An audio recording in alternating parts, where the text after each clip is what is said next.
chasing light, shadows dance, day to night, lens sharp, soul in sight, the camera whispers, hold it tight. You got the moves, Vicky. Click, click, moments freeze, time captured in the breeze.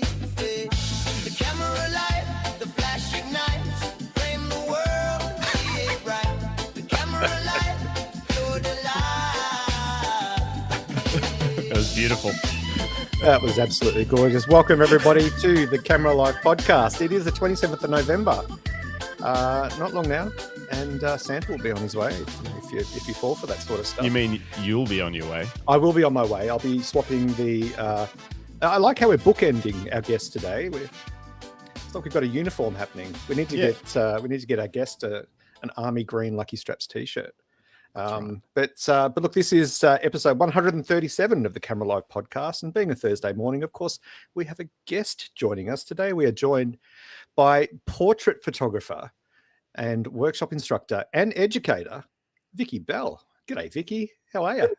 That was my aerobics for this morning. That was That's pretty some good. good I like the, especially like the flashing lights move. That's new. For a moment there, I kind of had a bit of a, well, maybe we could take this show on the road. We could be Justin Gregg and the Solid Gold Dancer. That would be you, Vicki. Yeah. Hey, we'll do a stage show. Talk. Let's have our people talk. Yeah. We'll talk. Yeah. How are you? You good? I'm fabulous, thank you. That's Always excellent. fabulous, thank you. Nice. Thanks for inviting me too, by the way. I really appreciate it. Thanks for joining us. Yeah, thanks for Right. showing up. joining us. The Feels invite's like- just half the battle. This is your life, it's like that episode, that series back in the 70s. I used to love that show. I used to watch that with my folks. This is your camera life. Ah. Yeah. Hey, nice. And of course, we are joined today by Lucky Straps founder extraordinaire Justin Castles. How are you, Hello. boss? I'm good. We really I'm need to good. coordinate our outfits better in the mornings. I know they're a little bit too close, but not close enough. It's like we're Yeah. not perfectly matching, but they're a bit too close for That would be comfort. that's the Canon color science screwing things up. Oh, Um, please. please Speaking indeed. of which, I've been having, we'll talk about it on Monday's show. I spent yesterday trying to get my printer calibrated. And Still? it's just like Talking. close, but not right. It's a beautiful printer, but it's Because you were just- singing its praises, a month ago when it Yeah, arrived. You it's got hard. Justin? It's hard to explain. A Canon Pro 1100, so it'll do up to like A2, so it's pretty big. Wow, that's glorious. Yeah, it's awesome. So I've been printing all these photos, doing tests and stuff. But the problem I'm having, it'll be too bright for you to Angle it be able to down. see, but yeah, what, like this? Oh, There we nice. go. You got it. So There we the problem I'm having is, Need to show it Where off are even we? on a helicopter. where are we? Hang on, I can do this. It's everything's backwards. I can't point to the right spot. There it is. This thing that's green is like light blue. Oh, that's really odd. Yeah, That's- and I cannot figure out. And I've got paper profiles and everything. Same with this water from New Zealand. This water rushing through this stream is actually supposed to be like Blue. closer to blue than it is that sort of lighty green. Yeah. It's subtle, Is but the contrast off significant. too, or is that just your photography? Greg. What? No, it's just it's a genuine question. If you need help, we've got Vicky here. Vicky's an expert. She can give you some advice. This is Yeah. a beautiful photo I have, the contrast is perfect. Stunning, actually. All I right. do need some help. Anyway, long story short, I spent a lot of time yesterday wasting really expensive photo paper trying to get this printer to be exactly what I want. But we're getting And the there ink. slowly. What about the ink? What are you gonna I do? didn't even think about the ink. What are you doing with the prints? What's the destiny of your prints? To start with, I just wanted to be able to print my work Nice. more regularly. Like I just I just want to print. But I would like to. So a couple of things. One thing I want to do is have print parties at my house. Oh, I So love my friends don't print their photos enough, and they're not professional photo anything, like just like photos of their kids from their phone or whatever. It's like just come over and we'll have pizzas and just have the printer rolling. Print. Love it. So You could do a can- print swap. You could do a print swap as the way to share your work together. That's a great oh idea. yeah. At BFOP, our good friend Bruce Moyle, Brucey gifted both Justin and I with a print. Yes. And I've got since to framed frame it. It's mine. on our wall of art. But yeah, it was so lovely. It was such a Gorgeous. such a heartwarming experience to receive that and go, oh wow, this is something. And it was a photo that he took while he and I were on a street walk in Melbourne a couple of weeks before BFOP. It was such a lovely, just that, it was, it was tangible, it was tactile, it was, I got to stand there and marvel at it. So yeah, it was cool. Imagine I'll a segue BFOP principle. Here's a nice little one that happened years ago when I was with the, part of the AIPP in the early days running the Christmas parties. I think it was the first year that I actually got to run the first Christmas party after taking it over from someone else.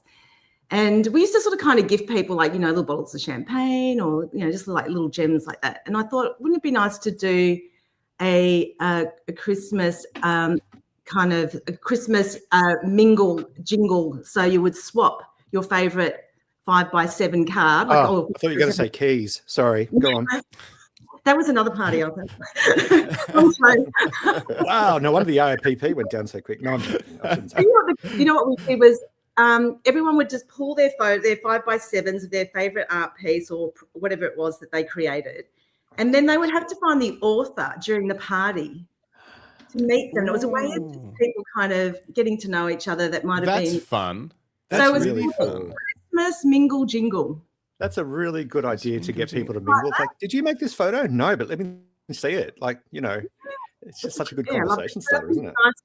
It's like swap cards when we were kids. Like, used to, have swap cards. I don't know if you guys, probably not. You might have played with like, I don't know, Jax or something. Maybe Greg, not so much Justin. Sorry. No. I had Star Wars. I had Empire Strikes Back swap cards, and they came with bubblegum in the packet. Why don't we swap out? Same thing. It's lovely. It's beautiful. Yeah. I love and do that. you print much of your work now, Vicki? I used to. I'm actually thinking about buying another printer. So I've got a Epson printer. Don't get the Canon. Well, look, I have to. Okay, so I this is bad judging because I'm judging an old Epson to a new Canon, but the new Canon was significantly easier to set up and everything, other than this green blue issue that I'm having. But why and is it? I've done all the profiles. I don't know. We'll talk about it on Monday. I've taken photos. You know what's super interesting as well? Because like obviously the first question that I got, rightfully so, was like, are your monitors calibrated? And we'll get to you in a second, Vicki. This is an interview about your life. But the first question was, are your monitors calibrated? And honestly, they actually haven't been calibrated for a little while, but I'm pretty aware of, because I've got a MacBook Pro and a separate external monitor that has been calibrated, but not for a little while. And it's like, I'm kind of aware that it's a different color to this, but like the greens and blues are the same on both of them. They're the same on my phone. They're the same on other people's devices, but they're different on the printer. So I'm like, I'm pretty aware that the problem is something in the way that, and I'm guessing what Bruce said, Bruce said, I bet it's your color adaptation settings. And I don't even know what that means. So it probably is that. But like, I didn't even know there's paper profiles. There's now printer profiles called like A1MXs or something like that. A whole nother file you can download for your paper, and you actually send it to your printer, and it sits in the printer, that file. It's a whole thing. But I tell you what, before we get to Vicki, I do want to just chip in quickly to say, if you're looking to make a buck, work out how printers work. Get yourself a van. I fix all printers. Splashed across it. You don't even need fancy graphics, just with a spray can, and you will make a fortune. Because every person I know has problems with either home office printers or home photo printers. It doesn't matter what you do, how expensive your computer is. We just get these issues. It's with whippersnippers as well. With what? Sorry. Whippersnippers also. They always. Also, printers and whippersnippers. That's it's like niche. Really very specific. Contradictory model. Yeah. Yeah, or you could just go on the premise of, I'm going to fix your printer. By the way, I noticed your lawn's looking a bit shady. How's your whippersnipper going? Robert Varner knows how to calibrate printers. That's how I do it. I once calibrated a printer with a sledgehammer. Yeah, exactly. Jim's printers. Before we get stuck into the chat, all right, we need to. So, Vicki, can you give everyone just a quick 60-second rundown of like, who are you and what are you in the world of photography today? Who am I? I probably need more than 60 seconds. Well, yeah, that's what the rest of the show is. This is just a little teaser, just a little nugget to be like, hey, this is. So I guess I love people. So, whether that's, portraiture, I guess, I mean, anything to do with people, I am there. I love the creative realm. And I also love this sort of technical side of photography as well. I love education so much. I love sharing. I love, inspiring others and watching them succeed or get a little sparkle in their eye when they've had a moment of, an epiphany. I love all that. What else can I say? I've been around for a really long time, and I love that I'm still here. And You've survived every day. Sorry? You've survived every day. Yeah, it's not even about survival. It's about being, it's been a spark every day. It's been amazing. I'm really so grateful.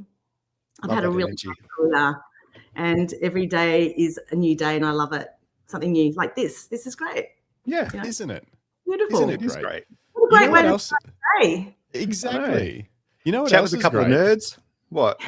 The live chat, and in the live chat we've got 1 day at a time photography. Do you know who this is? I can't wait to hear my Collart's mum. She's the best human ever. I'm her mum tog. Okay. Oh, And you guys are my bro togs. Yeah. oh, look at that! I'm gonna get a T-shirt. Brotographers. Brotog. Yeah. Bro togs. And then I have my sis togs. As you know, you met them all at BFOP. All my sis Did togs. all the cows? Yes, we met all the cows. all That's the not a Greg, derogatory. don't call them that. You saw the photos. I was going to wear my onesie, actually, my cow onesie today. That would have been You awesome. know what? That was such a great night. We'll get to that. We'll get to that. Anyway, I think beef up needs to be a week. oh my God, I don't think so. No. month. Just the last person October. standing wins like a No. Leica or something. Just let's just see who can Like a not Mr. become an Beast alcoholic video. at that time. Yeah. Who else is here in the chat? Philip Johnson is here. Lucinda is Hey, here. Philip. Good morning. Paul. Lisa Leach says, good morning, guys. Big hello to you, lovely Vicky. Hey, Lisa. Ryan Peters is here. David Mascaro. Good to see you. San Francisco. Julie Powell. Good morning.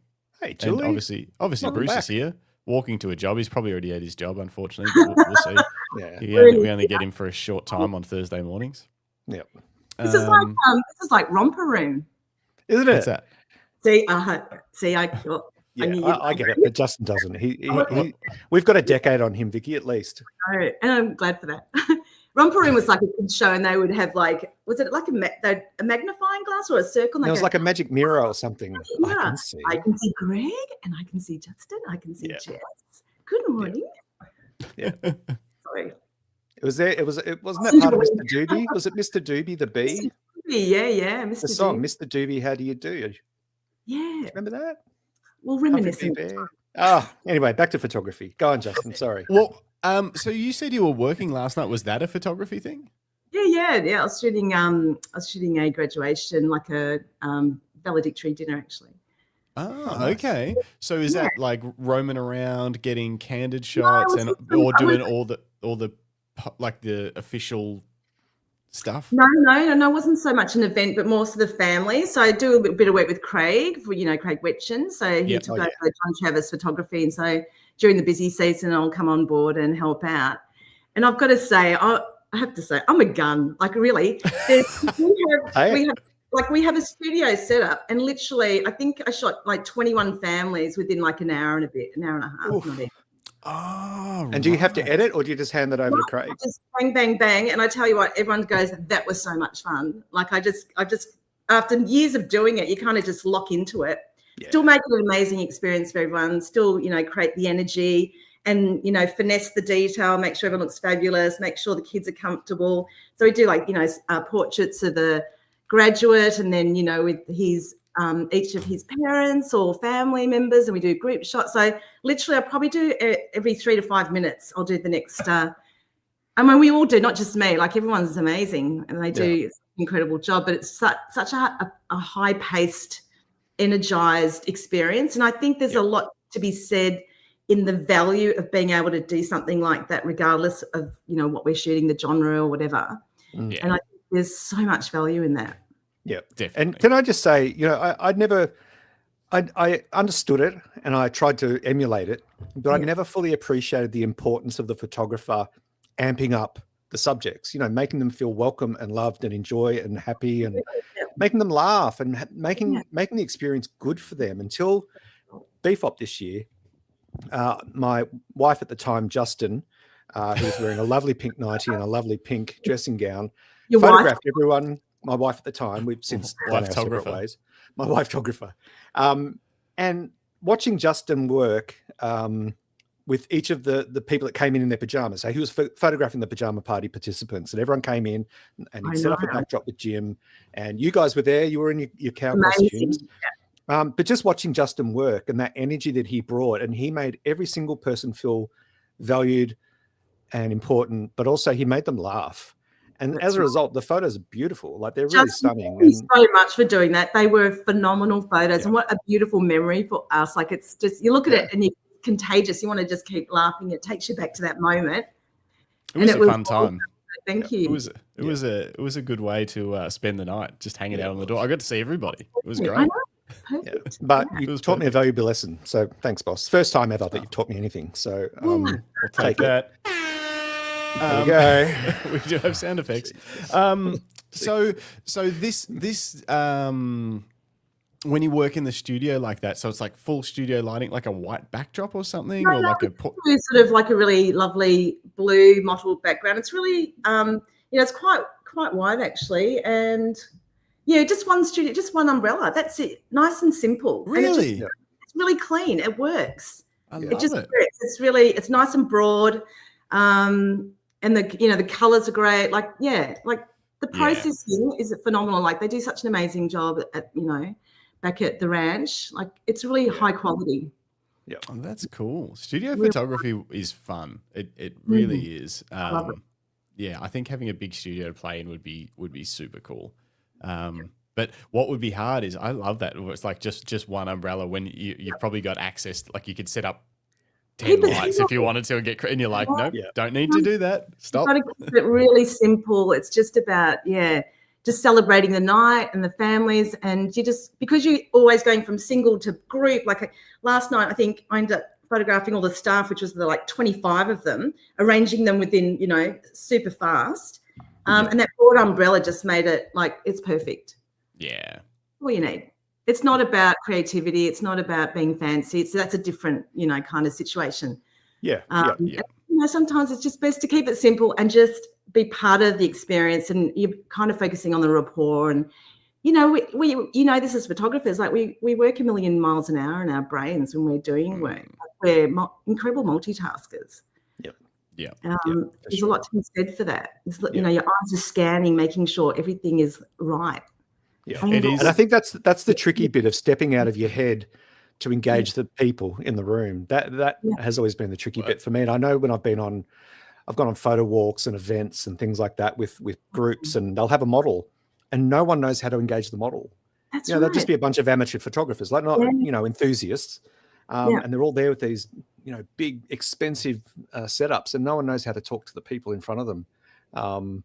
It always surprises me. Yeah, there's a whole workshop in that. Yeah, well, I was going to say, have you got any tips, Vicki, for people that are sort of maybe a little bit more apprehensive when working with groups or even just one person? Have you got any tips of how to meet them? I always your skills? Being at a party and just say, hey, I try and find a common ground or something. Sometimes it's like, it's like, where you're from, or what else do you do, or I always like to compliment, like, I absolutely love your dress, talk about where did you get that, and that takes me off on a tangent. And so just finding a point of connection and then making it about them. And then just let them know, just like, if I'm setting up, I'll always say, look, I'm just going to do a few light tests first. Let's check out the lighting, just relax, and then I'm going to direct you. So it's just communicating. Yeah.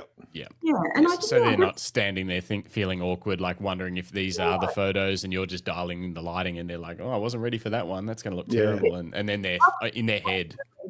And I think I always say, like, to the students, when we walk into a room, we're exchanging energy as well. Like, we come in and we bring in that warmth, or, we set the tone and the tempo of a session or an interaction. And that's with a smile. It's the way you speak. It's your body language. Like, it's so many little micro things that come together. And it's communicating and just letting people know this is what's going to happen. So they're not going, I don't know what to do.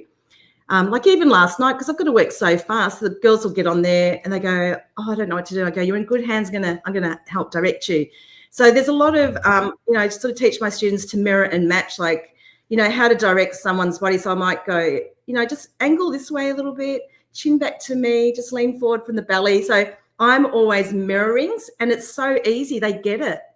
It's just incredible just how I can, rather than say, oh, can you move a bit to the right? No, not your right, my right. It becomes, and then all of a sudden they become anxious, and it just kind of deflates the experience. So it's really important to practice and learn bit by bit through experience how to direct someone. And and where knowing where to put them or how to engage their body lines or whatever comes with experience, but you don't know until you do it. Yeah. And everyone's different, like different body shapes, different faces. And so I'm always kind of curating according to the person in front of me, making it very personalized. Always. Nice. Yeah. Because when you walk in that room, you might not feel it, but you're in charge. Like they're looking to you for guidance, and like you're the photographer. That's right. I'm just the guy standing, or the person standing in front of you. I need you to direct me. So it's about recognizing that role without being a jerk about it, obviously. Never. And I think confidence, like, even if you're still like just beginning in photography, try and find that little bit of confidence, because then they feel that confidence. Like, hey, I'm in good hands. I'm okay. I can surrender to the camera because I feel. Yeah. So, okay. Well, let's go on level deeper. How does a newer photographer find that confidence? Through experience, like anything else. So it's just practice. You can't. There's no breathing exercises you can do before it, or hype yourself up. You better make sure you breathe. Sometimes I say to my clients, just if I can see the tension, I go, just breathe. It's okay. I go, do we need some anesthetic? A little bit of, a bit of gin. Does that help? Just a little bit. And then, you find your little, it's funny, my jokes keep getting laughs, and it's the same joke over and over, and it works every time. But, laughter always breaks the ice. Yeah. And I always, what's the joke? Do you want to tell a joke, or is it like a trade secret for you? I just did. You just laughed. What was the joke? Do we need anesthetic with that? Need a bit of gin. Yeah. Okay. All right. Yeah. You got us there. All right. Very subtle. Nice. No. Jim and I have one for big group photos, like big groups at a wedding, so 100, 150 people or whatever. And one of us is up on a ladder, usually Jim. I don't do it anymore. And he'll always like get everyone's attention. You have to arrange a few people, get them to take their sunnies off and all that sort of dumb stuff. And then he'll do like a 3, 2, 1 click. And then works every single time. He goes, alrighty, guys, now we'll try one looking a little bit happy. And then everyone's like, because the first one, they're all like, petrified. Yeah, just being direct. So it works every time. All right, now we'll try one looking a little bit happy. Everyone's like, oh, that's funny. We weren't looking happy. You're right. I go, you can have a volunteer, please. I'd like the tallest person in the room so I can get up, hitch up onto their shoulders. And I go, nice. That's a good one. I was like always having to take my ladder. I even have a little step now, like one of these little fold-out steps. It's really quite small, and I take it along to every gig now. Do you really? Yeah, because otherwise I'm shooting up their noses. If I don't have a seat, and I'm sort of on location, and then they laugh, and it's like great. Set up your little step stool and climb up. And they're like, we're breaking the ice. It's fantastic. That is very cool. Yes, I'm height challenged. Height challenged. Bruce says, mine is always asking people to try looking like they actually like each other. That's a good one too. Nice, that is a good one. Use that one. We need to publish a book of phrases, like little one-liners, so we can help. Yeah. The weddings are the toughest one because the bride and groom usually don't get to chat because they spend the mornings apart. Then maybe they text each other or whatever, have some dramas about the flowers or whatever, and then the ceremony is just a blur, and then everyone congratulates and all that stuff. Then family photos, they're smiling, and then we get to take them away and do some photos. Yes. And that's the first moment they actually get a chance to chat. Usually when we say, go for a stroll down this nice path and we'll get some shots. Don't worry about us. You guys just have a chat. immediately they start chatting about something bad that's unfolded that day or something that wasn't right or whatever. And we're like, guys, talk about happy shit. What are you doing? Because it almost always happens where they're like, oh, did you see so-and-so, this happened or that happened or this didn't show up or I can't believe that Auntie so-and-so's wearing white. And then, you can just see their faces change when they start talking about some problem on the day. You're like, no, that's talk about that later. I'm sure there's a book somewhere on all the kind of wedding dramas. Yeah. If not, there should be. There should be. Another book. All right. We're building our little entrepreneurial kind of adventure. All right. Little project. Nice. I have to write notes, Greg. Just quickly before we keep rolling on, David Dare Parker's in the chat, says, hi, Vicky. Hi, fellas. Hey, David. Hey, What's David. up? And Hot Rod Custom Images says, hi, Vicky. Hot Rod Custom Images. Who is Hot Rod Custom Images? I don't know who that is. But it's good to have you here. Yeah. Yeah. And we want to see some of your images. Bruce says you should have a bright purple stepladder with rhinestones. I'd have fairy lights actually. Nice. Yeah. Just dazzling. Yep. Where to from here? Should we go back to the start, Craig? No, not yet. I'm not ready. Okay. I'm not ready to go that far back. Sorry, Vicky. You mentioned back to the 70s with a romper room and this. I know we have already had a little jaunt down memory lane. But before we get to your backstory, let's talk about what you're working on at the moment. Now, you mentioned that you're you work at the College of the Arts. We've got at least one of your students in the chat. So welcome. Make sure you like and subscribe. Mummy says so. But you studied at university. You got a bachelor's degree in education, art and craft. Where did that sort of decision then influence photography? When did the photography come into that whole kind of arc of your story? A long time ago. Yeah, so I did a bachelor degree in education, which in short is I am a qualified art teacher, which often happens with photographers. I think I was listening to Jason Lau's interview, and he was also an art teacher, which I didn't realize. We teach together. Hi, Jason. I love Jason. And I tell you what, the degree doesn't exist anymore, but it was amazing. And it was 4 years of immersive art. And so we studied all the different studios. So our first year was like ceramics and sculpture and graphic design, photography. Like we had I think 12 different studios that we would progressively experience over the time. And then we would start to specialize. And each year we would drop a certain number of practices.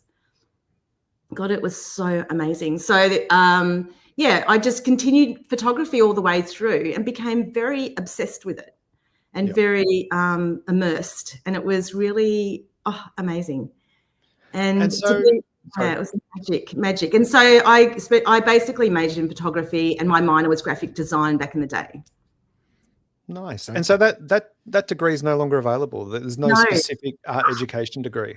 Gone.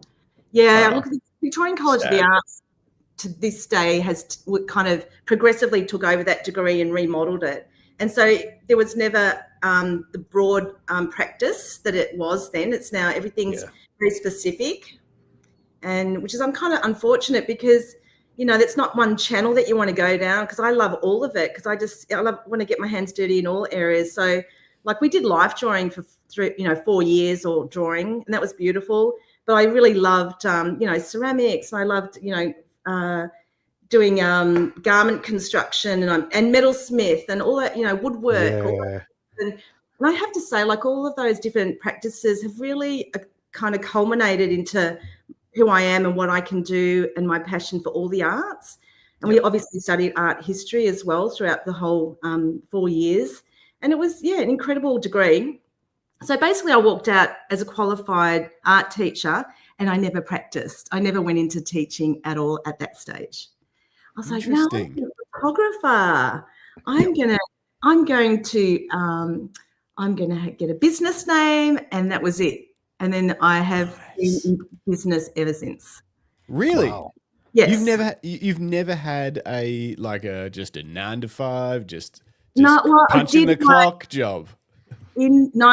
not in the broadness of my career. I didn't do it up until I had my first full-time job, probably about 8-9 years ago, and I only lasted 6 months. Really? Oh, it was very challenging.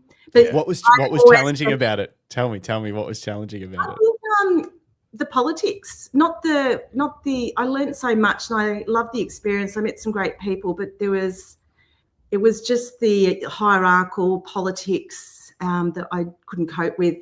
And I have to say, like, you know, when you've been a business owner for such a long time and you make those decisions, and it was all very financial. It was actually, you know, because I had a studio at the time, and I just thought, and I had 2 kids on my own, and I was like, I have to make some really practical decisions now because longevity and security and everything like that.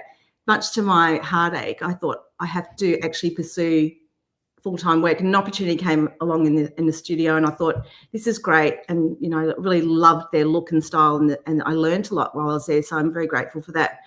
But just the hierarchical part of it, I just thought, I can't do it because I just think people should be kind. That's all. Like, there's no need to bully. Yeah. So I did. It is a sad state of affairs. We see that a lot more and more and more online. Yeah. And even at leadership levels, it's quite disheartening. So this was a photographic studio.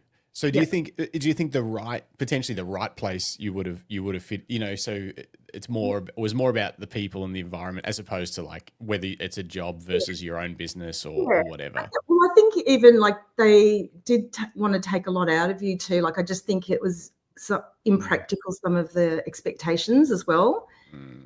And that's where I was like, oh, this is actually, you know, diluting what I'm doing, because, you know, it's a lot of, I put my heart and soul, as everyone does, into their craft, and, you know, then it just, there's this kind of push, stay back. And it's like, I can't, I've got 2 kids. Like, you know, this is just too much. Yeah. You know, I felt like having run a business, I literally resigned with nothing. So that's how confident I was I could get up and running again. Yeah. I just said, it's a good place to be. I was always really savvy with saving as well, so I was good like that. I always have been. And so I decided, I rang RMIT the next day and found out that they had a Cert 4 in training and assessment, so I could then, because I'd been doing some research about getting into education, like in a tertiary level, and so I rang RMIT, and there was one spot left for the training and assessment the next day, and I joined. Wow. And I did training and assessment, and then I ended up getting a job not long after at another college. Wow, and I that's stayed cool. there for quite some time. And actually part of that was full-time for a while, and that worked well. And then I got this amazing opportunity at Collarts I couldn't say no to. So I'm there now, just, you know, a day and a half a week, 2 days. Yep. And I love it. And how long have you been there? Coming up to they got me during COVID, so I helped write the degree, because it's a new bachelor degree in photography, and I had the opportunity to write a couple of units, or 3 or 4 units, which I was really different for me because I hadn't written or, you know, evolved to a unit. So that was quite exciting, and I loved doing that. And so now I reckon I started in about 2021. Yeah, so 4 or 5 years. Yeah, Nice. and I love it so much. Like, it's the best job. What That's a good place to land. Yeah. What? And then I do all other stuff on this, you know, my professional work on the side. Yep. Yeah, it just fits in around those couple of days a week. Yep. So do you get to teach? Because I do know that, and obviously I don't know what Collarts is like, but I know some other photography tertiary education doesn't include much on the business side of things. People kind of come out with this fantastic, that they'll have art history, they'll have, generally quite a lot of camera technique in studio, that kind of stuff. They'll get all that education, but then potentially come out without sort of okay, now you need to go make a living, go get started. Do you get to teach any of that sort of stuff there since you've done it? Teach it? Yes, and much to the students' resistance. And really? Yeah, because it's, you know, a different part of their brains. They don't want to activate that part. So it's really, a little bit like it's really important. I think we call it entrepreneurship, and they obviously do industry experience as well.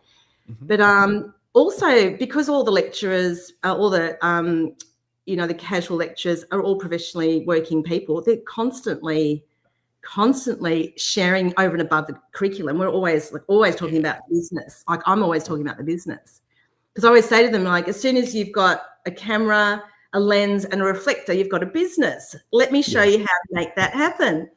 And some do and have done incredible work with it, have just gone out and done headshots. And others are a little bit resistant. But I think, it all comes together when it's constantly reinforced throughout the units and various lecturers as well, that kind of say, hey, this is what I'm doing. I've done this job or whatever.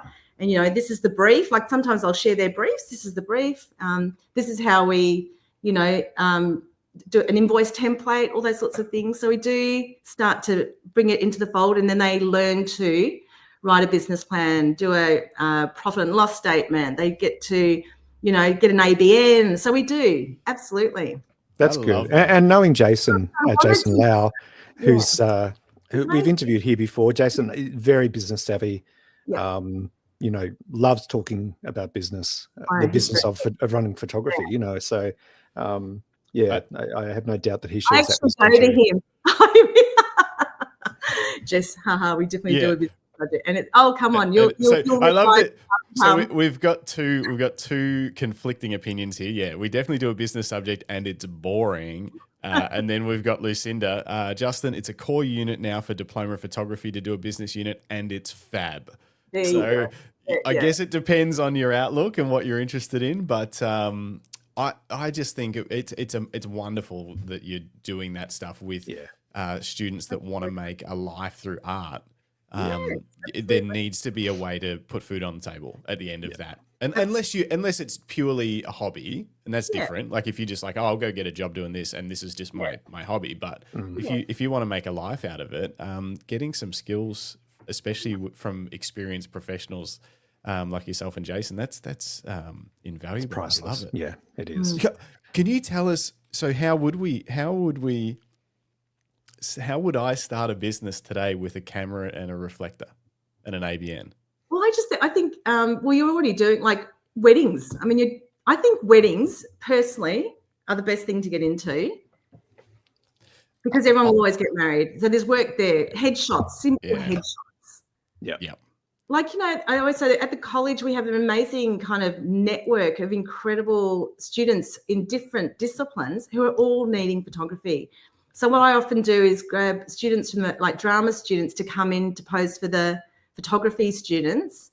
And I said, you need to think beyond the act of just taking a photo. You're actually building a new relationship with someone that you can travel through with in the future. So you're planting seeds now.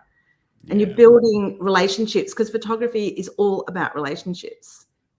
Yeah, exactly. And planting seeds and letting people know what you do, and sharing your enthusiasm of how you can, problem solve. I can do some really great, I can do some portraits for you. I can capture, behind the scenes of your, drama production. Anything like everyone's a client. I would say every single person is your client, potentially. Yeah, this is true.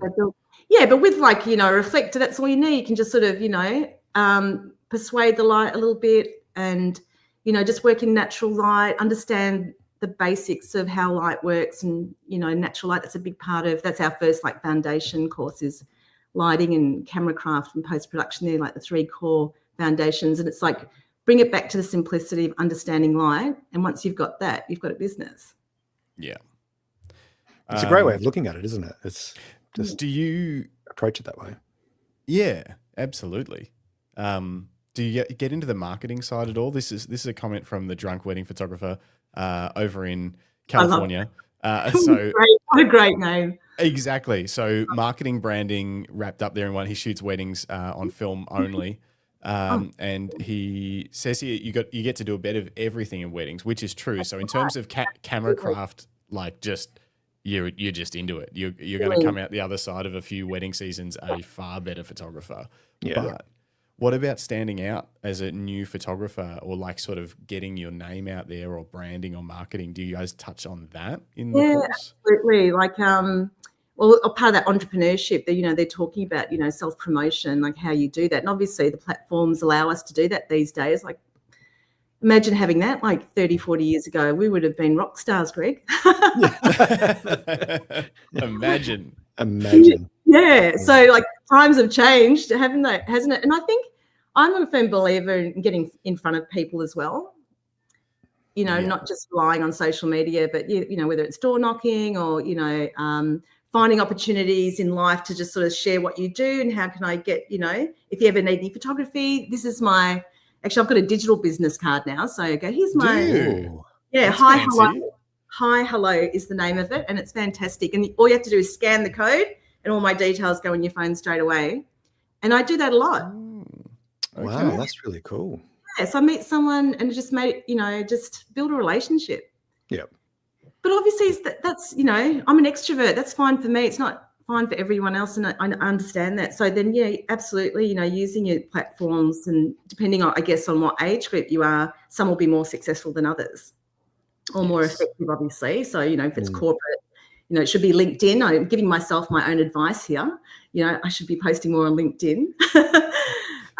Whereas, someone who's, a creative might not necessarily just rely on LinkedIn. They'd probably want to obviously do Instagram and TikTok. Tickety-tock. Yeah. Tickety-tock. Nice. Oh, look, I've just found you on LinkedIn. Let's see when you last Oh, posted. don't. Let's check it out. No? No? Okay. I won't. No, it's okay. You can, of course. No. That's my goal. That's my goal is to get back, a bit more active on LinkedIn. Is LinkedIn hard, though, still a isn't it? thing? Is it still valuable? Do you know, Massive, I was on LinkedIn when it first came out back in the 90s, and I can't believe I didn't sort of really sit with it and really cultivate it when I should have. Yeah. It's always the way, though, when you look back and you're like, dang, I should have probably put some more work into that. Yeah, it's okay. But what the funny thing is, I have to say I'm not that active on social media, but I still get work. I've always got work. I've never not got work. And that is me finding opportunities in day-to-day life and seizing the day. And, yeah, lots of funny stories behind that one. Yeah. Yeah. Even so, Bruce is saying LinkedIn is stupidly big on corporate. So if you were based in Melbourne doing, say, headshots or commercial video stuff or anything like that, LinkedIn you would put as number one, like that, as in over Instagram and stuff like that. Yeah, absolutely. I reckon that's my opinion anyway. Yeah, interesting. I think that's fair. That's the feel I get from it. I don't think it's like where I live. It's not as powerful in terms of it's just a smaller community or whatever. But I can imagine being down in Melbourne, like or any capital, major city, or unless you travel for work, in which case it doesn't matter where you are. Yeah, that's right.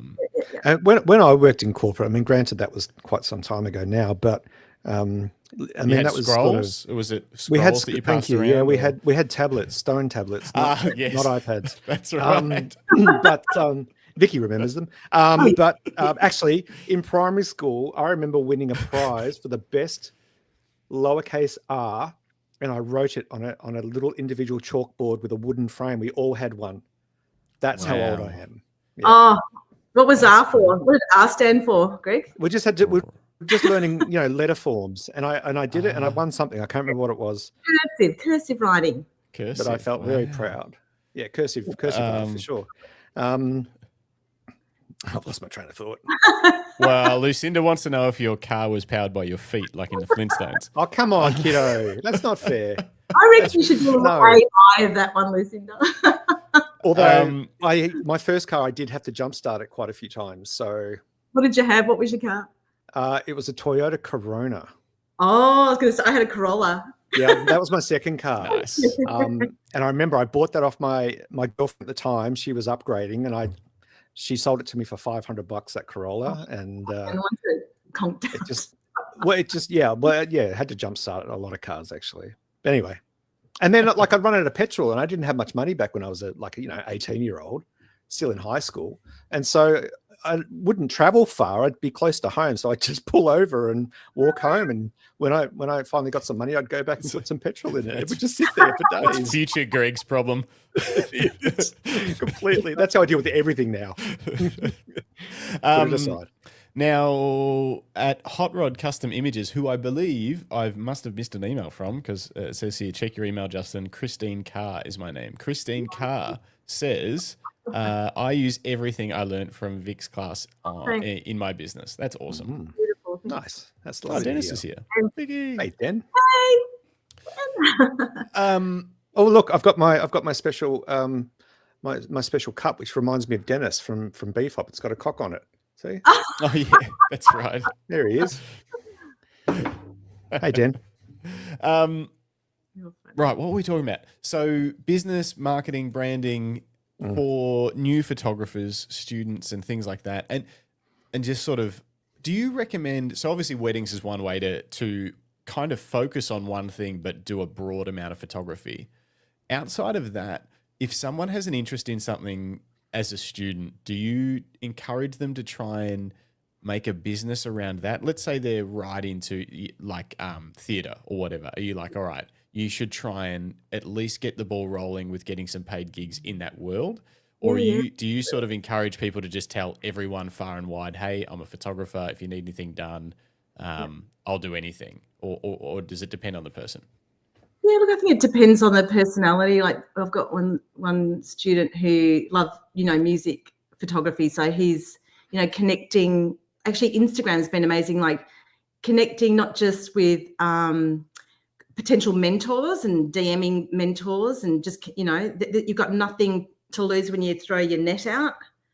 But also like DMing bands, venues, managers, and you just eventually get an opportunity, and it's a cumulative interest. So it starts to build, like you start to post and all of a sudden you get more gigs, and like you've just got to never give up. I would say never give up, because people give up too soon and they just go, oh, never, nothing's happened yet. It's like everyone puts a time frame on it. Don't put a time frame on it. Like keep the momentum, just keep at it, because eventually it will happen. But you've got to be enthusiastic about it, and you've got to be proactive. There's no good just waiting. I think we tend to wait and go, no one's called or no one's picked up the phone or whatever. You've got to be really proactive. I remember actually there was a lovely student who was in class with Christine, and he loved fashion photography. So he reached out to a fashion photographer and said, I'll come and assist you, do anything you want. He was really proactive. And now he's killing it in the fashion scene. Like it's just phenomenal seeing his growth as a photographer, like his craft in lighting and directing and fashion. And in such a short time, really, over like maybe 5-6 years, just been amazing. So that leads me to a question just quickly, Vicky, as an educator, but also as someone who has obviously gained a lot of experience and exposure as a photographer, do you often see a new student go, oh, I reckon you've got something special, I'm going to keep an eye on you, and then that turns out to be, like the story you've just shared. Have you developed an eye for picking students that are going to make it versus those that you think, oh, you're going to struggle with this, aren't you? The ones that come to class. Good start, really good start. No, I shouldn't say that, because there's some students who don't come to class that blow me away. It's like, what? Yeah. Are they the true artists? Are they the ones where you're like, they just see things differently and you're like, I don't know where this comes from, but you're special. Well, that's why I but love also, oh, wow, this is amazing. Look, I think everyone has something. So everyone's got something special, and they're just trying to find that way. And, I say you don't necessarily have to be amazing either. Like, I think we're so, we compare ourselves so much. So I know that's just typical human nature, but we all have the right to enjoy this journey of creativity and photography no matter what. So allow yourself to be part of the process, because it's the process that's the magic, not always the outcome. Like, I say photography is a practice, and it's not just producing photos. It's actually the beauty of the experience. It's meditative. It's like amazing for your mental health. It's so much more. It allows you to meet people and engage with people and be part of a community. So we know it's more than just producing amazing images. Yeah. Like, just be part of that process. And yes, there are always going to be gems or people with a, you know, inclination to just do something beyond in every field of every practice of whatever it might be. And it's very exciting to see. But, you know, everyone has successes as well, regardless. Yeah. And I love that. Like, love the, you know, the moments where they're just so proud of what they've done. And I just go, great. Like, that's so satisfying. Nice. Yeah, I think Dennis picked up on this as well. It's like everyone has something special, and the way that you said that is like that's a true teacher, mother, educator, and you know, as opposed to someone that might be like, oh well, yeah, you're going to struggle with this. Kind of thing. It's a different mindset, and I think that having that mindset of like everyone's got something special, we've just got to unearth what that is, and then also maybe bolster up their weaknesses. That's right. Because you can't just ignore something if you don't get the business side of it. You can't just be like, oh well, don't worry about it. You got to be like, look, you don't have to be a business expert, but you just need to know enough to be able to support your practice. Yeah. That's right. That's right. I mean, if you want to make, you know, I mean, how amazing would it be to make a living out of what you love? And isn't that the ultimate job? Yeah. You know? And, you know, I can show you that if you want it, but there's certainly no pressure. Like, the knowledge is there. We've all got it. We all love to share it. So we can only be guiding lights for our, you know, our young ones coming through, or people starting photography. We can be a guiding light. It sounds very evangelistic, doesn't it? No, but it is an excellent segue. Let's roll back the clocks a little bit further and discover what you were like as a student. Were you an arty student? Were you? I can't imagine that you were overly academic in terms of, like, you know, you were going to go down the accountancy math path like my mum wanted me to. You know, what was the early years like for you as a student, and when did art come into that? Interesting. I actually went to La Trobe first to study philosophy. Really? and cinema and art history, and then I just hated it. Well, I didn't like. Well, I think I wasn't ready. I shouldn't say I hated it. And then I just went off and travelled. I thought, I'm just going to work really hard, save money, and just escape Australia and just be. I'm a huge risk taker too, and just go and travel. And then I decided. Actually, when I got back from Europe after travelling, I decided to get into nursing. Oof. I applied for nursing because I lost my way and I didn't know what to do, but I was always creative. Like, I grew up alone and drew and painted and, you know, lived on a farm and all that sort of stuff. So I kind of immersed myself in my own fantasies. So I didn't get into nursing. I think I would have been. No. You would have been, you'd have been a wonderful nurse. Yeah, you would have been a great nurse. Anyway, that said, I decided to quickly create a folio, because I didn't nearly fail art in high school. I got 50% in HSC. So I was nearly up. Why do you think that was? I actually think, and I don't, no disrespect to my teacher, I don't think I was guided and encouraged in the right way. I really do. Because it really hurt me because I tried so hard, and it just, I got 50%. And that was my lowest mark. And I was going to say, so that was your lowest mark, and was that the subject that you identified with the most as well? So it was like as in, you wouldn't have cared so much if you got 50% in maths or something like that, because you'd be like, that's whatever. Just my highest. I love it. It's interesting because, you know, you talked about not having that support, or you didn't feel you had the right support from the educators around you. But so we've got a comment here. So Vicki definitely talks everyone up. She doesn't single anyone out. Everyone is valuable, and she simply matches your energy. And I think that's lovely to see that you're doing something different to to your experience. You've learned from that and gone, you know what? No, that's not the educator I want to be. I want to be supportive. I want to make sure everyone has that guiding light that you mentioned earlier that they need. Yeah. Now, what was the question again? I don't know. What were you like as a student? I think we were there, but no, I tell you what, I had the best cohort ever. And, you know, I still have friends today from that era. And it was like Fame, the movie. It was just, we were music, and hey, these were the days that teachers used to smoke in the classroom. I remember I went to art school for a year after I finished high school because I decided that I wanted to do art of some sort. I didn't know what, and I didn't have a lot of guiding support either. But it was like living the fame dream. It was, Great. you know, we would disappear at lunchtime and we'd go smoke a joint somewhere, and then we'd come back to school, and everyone would be buzzing, and there'd be You wear a parties. And yeah, beret? the teacher. Yeah. Did I have a beret? No, but I might have had a neck scarf. What do they call them again? A cravat? That's Might Yeah, have had cravat, those yeah. for a little Well, while.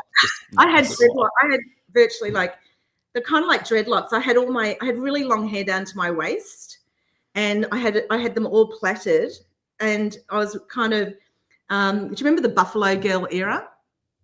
No, Buffalo I don't know if Girl? I don't remember Buffalo Girls. Yeah, it was a great era. So big skirts, like really big skirts, and then and berets, and then I'd have my dreadlocks, and oh my God, I had so much fun. And you know, I was an okay student, but I just got better and better, like with the right environment, encouragement from my peers. It was just art everywhere. So we're so inspired by each other, and such incredible lecturers at the time were just phenomenal. And you know, just love the whole darkroom experience. And yeah, I don't know, it was just magical. In fact, I was having a look through some of my archives talking about being a student, and this was one of my first early portraits. Wow, This that's was like Oh, I beautiful. love that.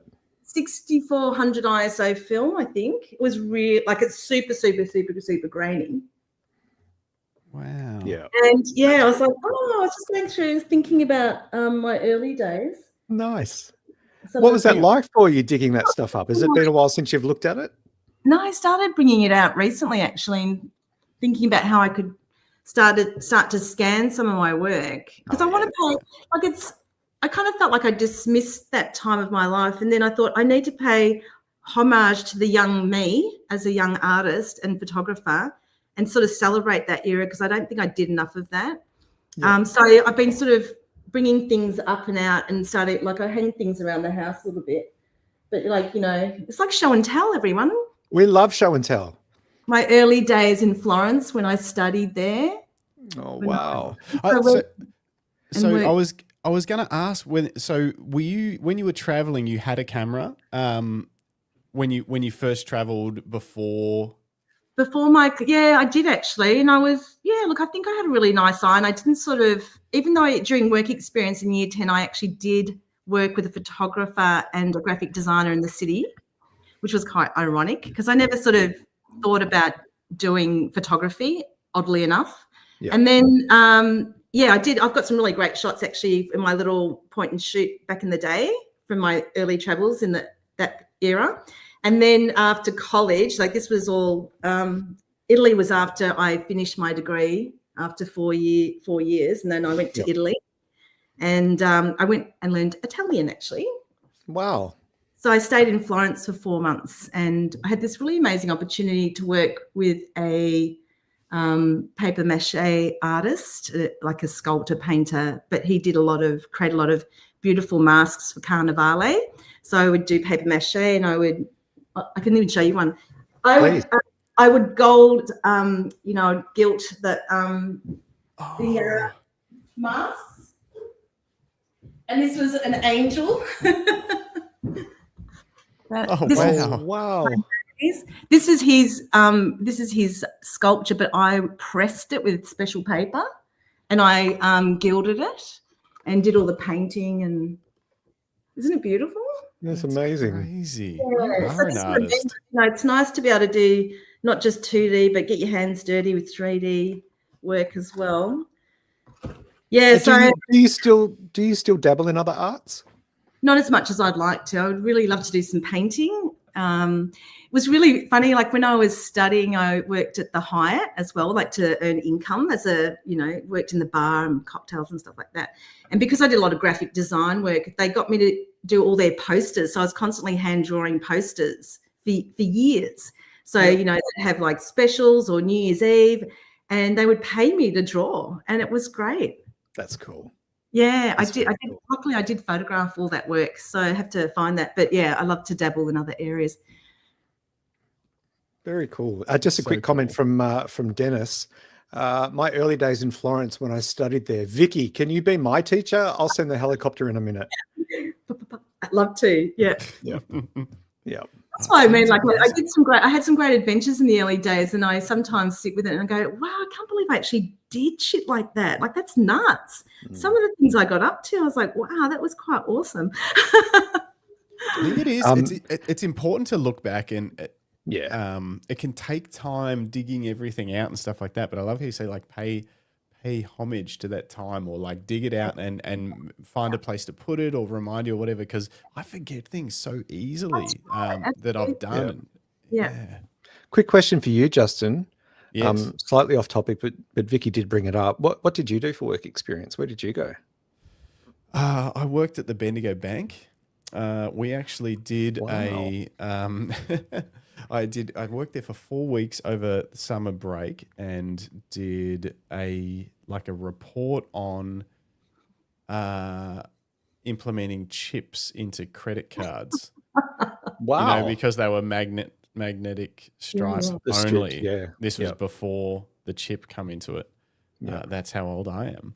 And then another year, I detailed cars. Oh, that's...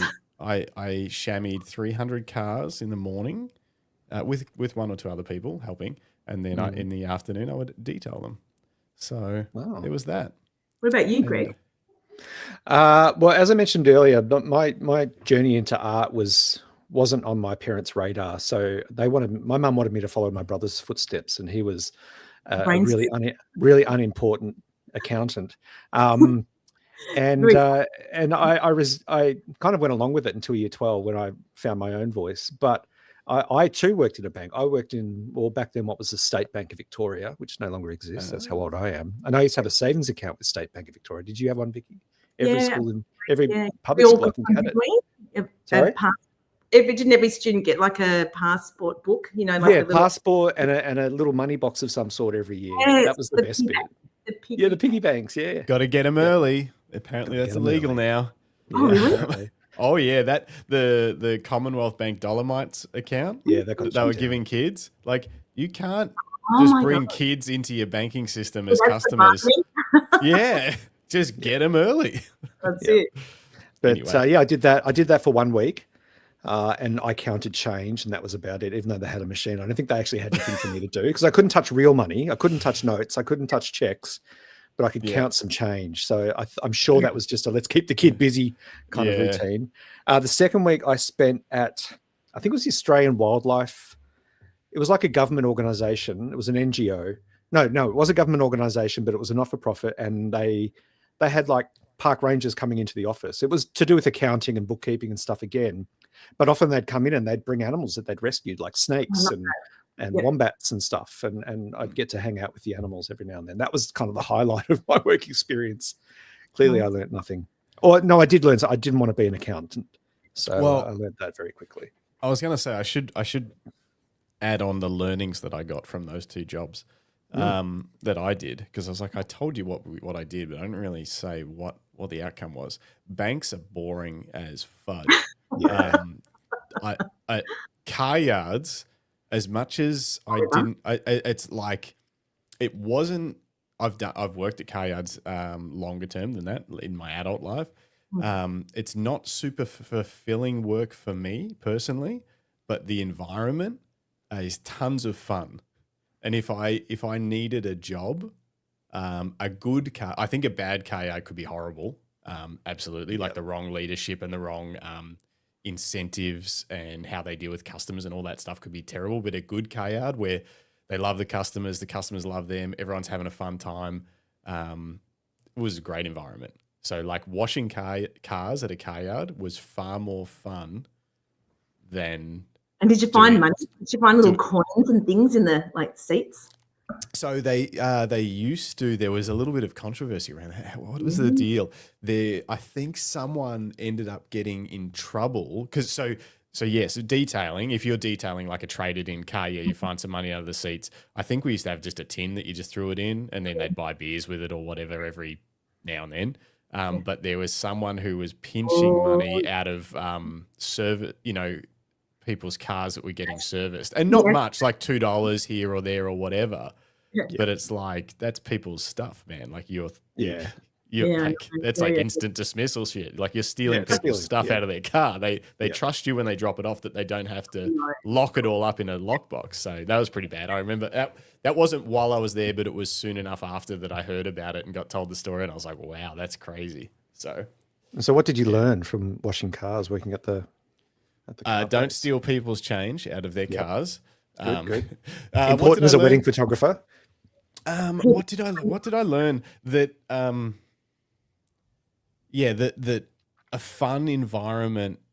I learned a lot about how to work with people. So there was a big difference in the way that people were treated, the managers. There was one that would come out and chamois cars with us in the morning, even for like 5 minutes, most days. And that person went very far in that business.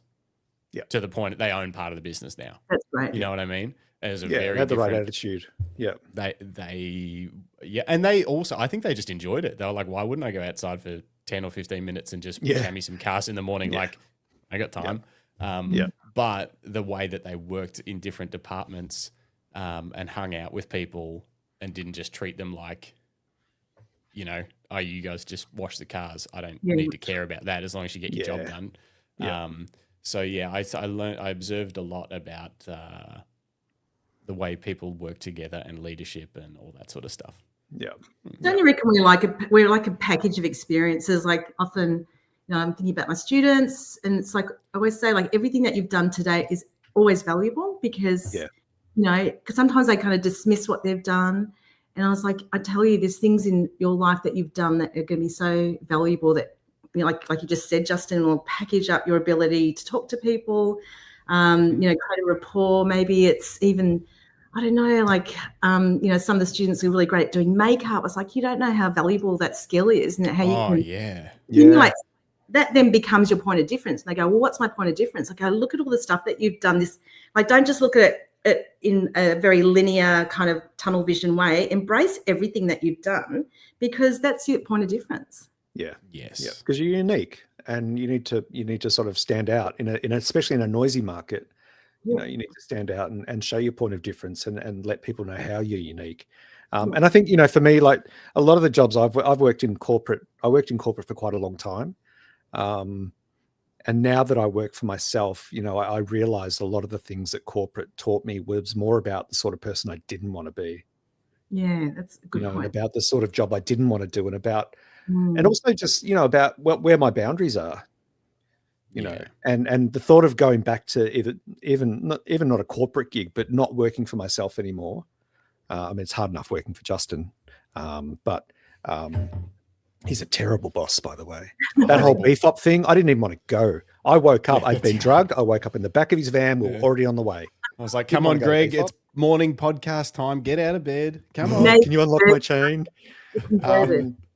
But yeah, I think, there's also huge value in understanding what you don't want to do and who you don't want to be, and taking stock of that and then flipping it to who you do want to be in life. But yeah, I couldn't go back to working for someone else in that sort of environment. I think I would probably commit some sort of horrendous crime, climb a bell tower or something. Anyway, let's move on from that. It's been a while since therapy. I've got a fun segue into more Vicki stuff. Yeah. So I did some research on you, Vicki, as I do with most guests. That's a good idea. I went onto YouTube to be like, I wonder what YouTube content there is of Vicki. Is there any?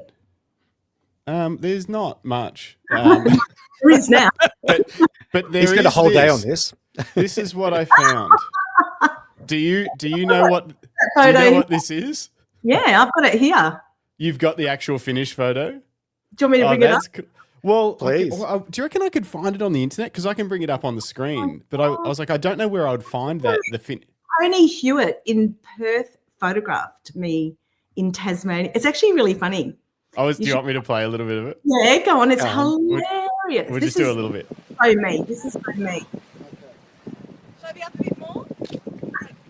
Wait, you face that wave, here it comes, when did we go? Man, that one missed. That again, but I want it on her face. Oh, You missed it. And ready? Hang on. Nice. I'm getting stuck in the water in Tasmania during the Nikon event. Actually, it was a wonderful. What year was that? Has it got it written there? It doesn't. So that was. It says 12 years ago that this video went up. Oh, hang on, 2013 in Hobart. It's a great photo, actually. Raised $7,000 for prostate cancer at the AIPP Nikon event in 2013 in Hobart. So yeah, let's get another. Let's get another look at this. Here we go. Hang on. Oh, there it is. Looking slightly up. Hang on. I'll switch this around. I'll bring you up big. That one. No, that's me. There we go. There we go. Oh, look at it. That's great. I love the boots. The boots are my favorite. Yeah. Bit. We asked a fisherman if we could borrow them for the shoot. Did you? Really? So was it as cold? It was the best one of the highlights of my life. It was amazing fun. Tell us about it, please. Yeah, so during Nikon used to do an event every year. It was called the Nikon event. It was phenomenal. And obviously it was just, photographers from all around Australia and the world would come together, and there'd be these amazing conferences, beautiful evening events, etc. And one year they started, auctioning off, or they started to auction off a particular print.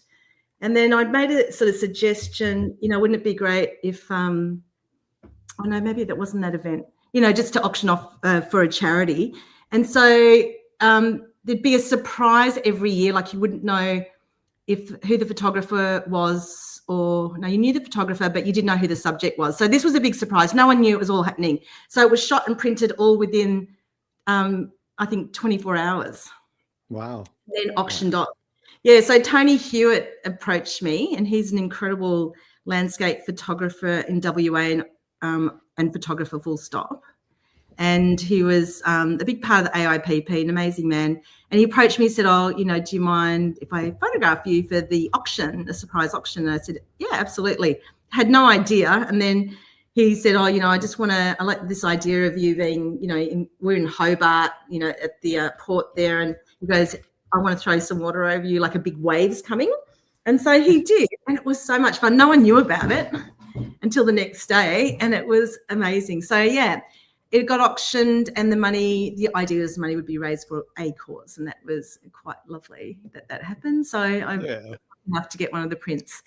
It's funny, actually, I've had a few photographers over the years sort of photograph me, and they're all so very different, and I kind of love their interpretation. So lots of fun. Yeah, great time. Nice. I love it. So Bruce just said you need to have Tony on. Oh, yeah, he's amazing. Yeah, lovely. And I just went to put it onto our guest, try and get them on list, and it's already on there. Did you? I just put it there then. Yeah, look how fast you are. That's amazing. That's why you pay me the big bucks, boss. That's right. So we've got a big list going on, but if anyone else has any recommendations of guests we should try and get on, hit us up. Yeah, let us know. We're planning a big 2026. Amazing. And while we're on that, it's probably a good time and opportunity, if you'll forgive us, Vicki, just for a little ad read, just to remind everybody that please give us a like on this episode, because it helps us out a bunch and it lets other folk know on YouTube that we exist. And, if you plan on sticking around, maybe consider subscribing. Hit the bell icon so you get notified of all of our episodes. We go live twice a week. Every podcast is live every Thursday morning, 9 a.m. with an amazing guest, as we have here today with Vicki Bell. And then every Monday evening at 7:30 p.m. And this is in Australian Eastern Daylight Time at the moment. We have the Random Photography Show, where we just talk about the craft. We talk about gear. We chat to people in the live chat. We review your photos. You can even send in your photos to justin@luckystraps.com.au. Yep. Just .com. And by review, we really just pull them up and are like, "Oh, that's cool." Yeah, that's nice. We probably need to do some like judge training or something, or I don't know. Maybe we'll get Matt Palmer on. We need to go to art school, maybe. Well, yeah, Vicki, you got art. We can help you there. You've got Matt, you've got Bruce, you've got me. Yeah, that's what we need. Wonder if we just live stream an episode where they teach us how to look at a photo. Get Harriet back in. Yeah, actually, Yeah, that's yeah, we should actually get- we should just We do could that. get quite a cast of characters there. I love that. But it's Well, it's we'll us add that to the learning list. how to do it because Yeah, we it'd be need to like do that anyway. Grainy brunch grid, and then we can, Yeah. critique some Yeah. work. Think about how we can, how do we, process images? How do we respond to images? What language we use? What do we look at? All that stuff. Yeah. Okay. So a mega your images episode Yeah. where it's all just images, Yeah. but with a Mega panel, Yeah. and then Professional through that, photography judges. yeah, and through that panel, Greg and I will learn more And about everyone how to. Everyone else? Yeah. Everyone can learn. No, we don't Okay. care about that. It's all about us. We only run this podcast to build our own knowledge base and self gratification. So we don't do it for anyone. We're not community minded here, Vicky. I could tell. Not at all. The Not at mega all. your images episode with a panel. Look at all these I great love it. ideas I'm feeding you guys, huh? I know. I know. Yeah, like- no, Been an ideas, gal. yeah. Uh, Thank you. There you go. Dennis says this Um, is an actual brilliant idea. An actual brilliant idea. How does a teacher assess whether an image is good? Like an epic crit. Watch the Yeah, tears. I like it. Yeah. And Christine says, roast my pics. Roast my pics. Hashtag Uh, where's my pics? Yeah. Love that. But please like and subscribe. And just a reminder that today's episode and every episode of the Camera Life podcast is proudly brought to you by Lucky Straps. We make amazing handmade leather camera straps right in Bendigo, Victoria, and we'll ship them to anywhere, pretty much. Yeah, pretty much. Yeah. Almost anywhere. Almost. Not Russia at the moment. It's difficult. No. So no. Yeah. Sorry. And if you're the listening from International Russia- Space Station. Sorry, guys, but yeah, Can't do not, that either. Not now. Actually, I could talk to the SpaceX people. The shipping will be expensive. Yeah. Oh, Just to say the least. The straps are free, but shipping's going to kill you. Shipping's a lot. Yeah. Okay, so that's a great idea. Now, the rest of the show. I was going to ask you Ah. how long have you had your business for? Your Mm. Lucky Strap. 11 years, over 11 years now. Wow, congratulations. Established in 2014, and I think the idea germinated in about early 2013. So it was a bit over a year before it. But at first, it was going to be leather underwear. Oh, Well, before that, it wasn't going to be leather under. It actually was going to be underwear before that. You told me it was going to be leather underwear, and you've even got some I at home. did not. And say we didn't it was need to gonna know be that. leather underwear. We didn't it was need to going know be. that. It was going to be men's underwear. It was called Lucky. Where did the leather come into it and the strap-on bit? oh, there it is. That's what Sash keeps asking me. Why does he call it Lucky Strap-ons? When it got pivoted to camera straps, leather was the obvious choice because it's the most durable, comfortable material that you can make camera straps out of. If anyone tells you different, they're lying. To sell a cheaper product, which is fine. No judgment on cheaper products. I love cheaper products. But we chose leather for our reasons. Anyway, where was I going with that? Back on task. Sorry, back on task. Derailed us. You did. Sorry, What was I? boss. I had a thing. We were going to go somewhere. Oh, that's right. Question. Yes.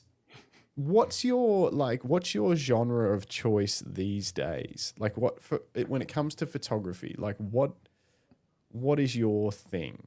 What am I photographing these days? Yeah. I've gone into the corporate world. Okay.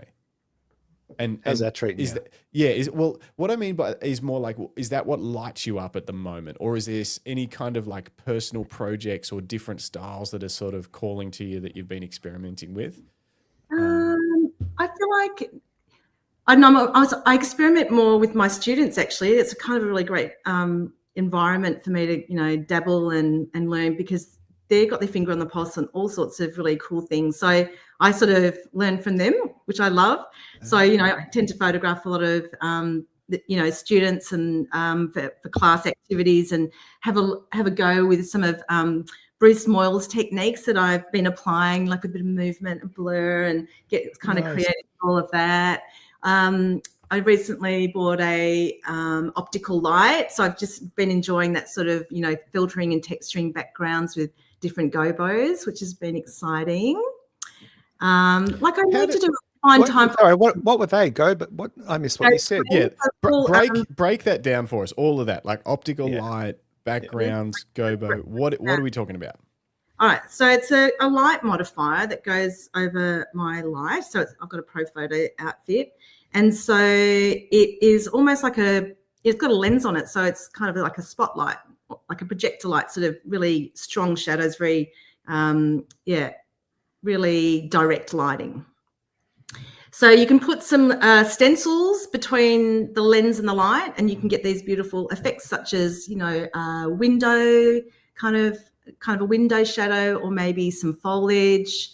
It can be a love heart, it can be a star, it can be all sorts of really nice things. So rather than just shooting in a flat background, like you've got a grey background, nice and flat, you can actually just add a bit of dimension to it with some shadowing. And it's a little template. It's fantastic. So much fun. Lucinda's just said in the chat that she loves my optical snoot. It is so great. And then followed up with Justin, there's the Lindsay Adler one that goes on the Godox system. Yeah. Lindsay. Have a look at it. Yeah, Lindsay Adler's produced Go Bow. Oh, there you go. I'd never heard of that before. Yeah, that's really cool. Thanks, Makes guys. sense. Isn't it good when you learn something new? Okay, I know. That's why we have Bruce in the chat. Yeah, but it is delightful. Every episode we learn something new. Yeah. About this Adler. craft. Adler Optical light. There you go. Light. KL is the stockist, Lucinda thinks. Yeah, exactly right. Yeah. Westcott, Godox attachment for LA series. I can't. Optical Spot by Lindsay Adler. Oh, it's a Westcott thing. Right. Yeah. You can add Let's some have a like little look. coloured gels as well. It's just a way of just texturing light, adding a bit of dimension to it. Oh, we're getting lots of Check. comments about this. All right, let's check it out. All right. Lindsay, Okay. So, What's that? right. So we can buy color gels or these background. I just want to see examples. Wow. That's what I want to see. Okay. Go to Lindsay Adler's site. You'll see lots of beautiful ways of playing in it and abstracting light. Interesting. So, because of the how variable these are, I assume like you need to be very controlled in terms of being able to position the model in the right spot and all that sort of stuff. Absolutely, yeah. If you look at what Lindsay Adler does, you can really see how, just some really beautiful work. Oh, wow, yeah. And if you've got multiple lights, it's even better. But my light just left me. Let me Light in his see. light.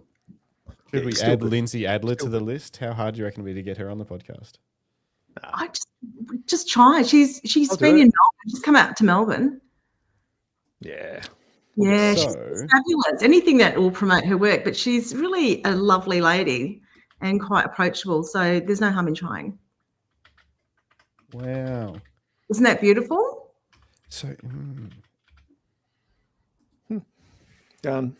so like this stuff wow. wouldn't be. I mean, obviously, there's editing happening here for sure, but Yeah, it's but a lot of it's happening in camera. It's not like it's full. Yeah. Like it's not like this isn't just been photoshopped. No, You'd she think. does it in camera. Yeah, Wow. splurge of movement. That reminds me of that workshop we sat in on last year at BFOP where Dennis was lit up with all of where Kim lit up Dennis and photographed him. Yeah, It reminds me of that sort of application. isn't it great? Yeah. Oh, Yeah, wow. super. That's awesome. I know. Super interesting. I'm flying through them pretty just because I just wanted to get a bit of a broad idea of what's possible. But yeah, these So are pretty Colors, shapes, multiple coloring. It's gorgeous. Yeah. And her work is beautiful because she's also using texturing and face and body paint and hair and makeup and stuff. And It's it's the all whole just coming together, isn't it? The whole package, yeah. Yeah. And it's Oh, look at that. to have a goal and be able to kind of problem solve and kind of dissect where the light's coming from, and that in itself is a great activity, just trying to work it out. And there's so Very much cool. Those so teeth are little- perfect. fun tools to play with. Yeah. Just a couple of quick comments I'll jump to while you're looking through those, Justin. Creative shoots are the best. Vicky and I have done some great class shoots. I'm not even in Vicky's class at the moment, but I always find myself in there anyway. Crashes. Living the dream. And who's this? I can't remember who this was. Chrissy. Vicky, a question for Vicky. Have you ever thought about working as a mentor or doing any masterclasses? I will. You're totally on it. So next year, I'm hoping to get the ball rolling with that because I've actually got a opportunity to work at a space that's going to be really exciting. So friends opened a fantastic acting studio called YAS, so YAS, and it's in Kensington, which isn't too far from me. And I'm hoping to use that space during the day to do kind of masterclasses or curate classes according to people's needs because I love teaching and I feel like there's so much, opportunity in my diary to be able to do some really focused workshops or mentoring sessions. So absolutely.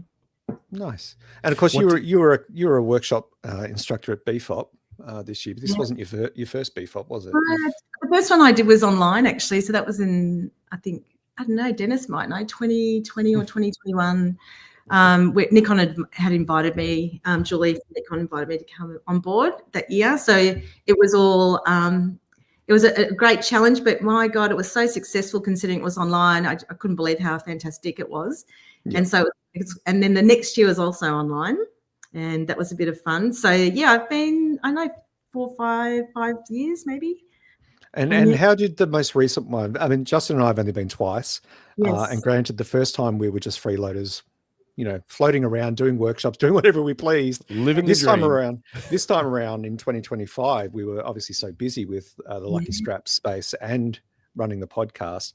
But for you, what was BFOP 2025 like compared to previous years, in-person years? Yeah, every year's great, and every year we try and mix up the workshop slightly. But I don't know, it's so much energy and it's actually quite tiring after a while, but because of all the running around like an old cow, that didn't help as well. But yeah, look, I think I just get a real buzz out of being able to share and inspire, like different generations. Especially, I love the inclusivity of it more than anything. That's what I really love.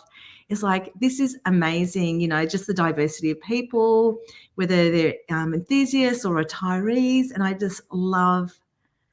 Yeah, just seeing them go, oh my God, I just got it. Oh, this is such a great technique. I'm going to use it. I think, everyone's so appreciative. It's a lovely, it's just lovely. Exploring. Bright is stunning, as we all know. And bring an image up on screen. Justin, can you remove your image from screen, please? Done. Thank you, sir. Here is your good self as a cow. Were you the only one with an udder? Yeah, that was me because I'm the mother. Yeah. Well, yeah. Actually, there's a couple of us that are mothers. Oh my God, we just love getting kooky. It was kooky. It was fun. Super we kooky. have so much fun. So these are my sis togs, and then we actually go away every year. 5, 6 of us or whatever, and we hire a house somewhere, and we just talk and drink and eat and walk and photograph and share ideas and inspire each other. We cry together, we laugh together, and it is just the beauty of photography and the community that we have access to. Yeah, that is very beautiful. Sisterhood of the traveling togs. Yeah, the traveling cows. The traveling cows. I think making time for a weekend away like that with people that are not just friends but also in your industry, I think that's pretty valuable. That's awesome. Oh, it's divine. And I think this is the magic of what we do. And, it's not just photography, as we know. It's more than that. Yeah. So it's gorgeous. And I met all the ladies, through the AIPP, the Australian Institute of Professional Photography, a long time ago when I first started out. And, very isolating when you're on your own, starting a business, certainly in the early days. And then, I think I sort of traveled sort of solo for such a long time. And then I didn't sort of join the AIPP till like early sort of 2000s, I think. And I was like, wow, there's this whole community and I can make friends, and all my bestie friends are from, those days. Yep. So I love that. That's lovely. Do you know much about AIPP 2.0? The resurrection?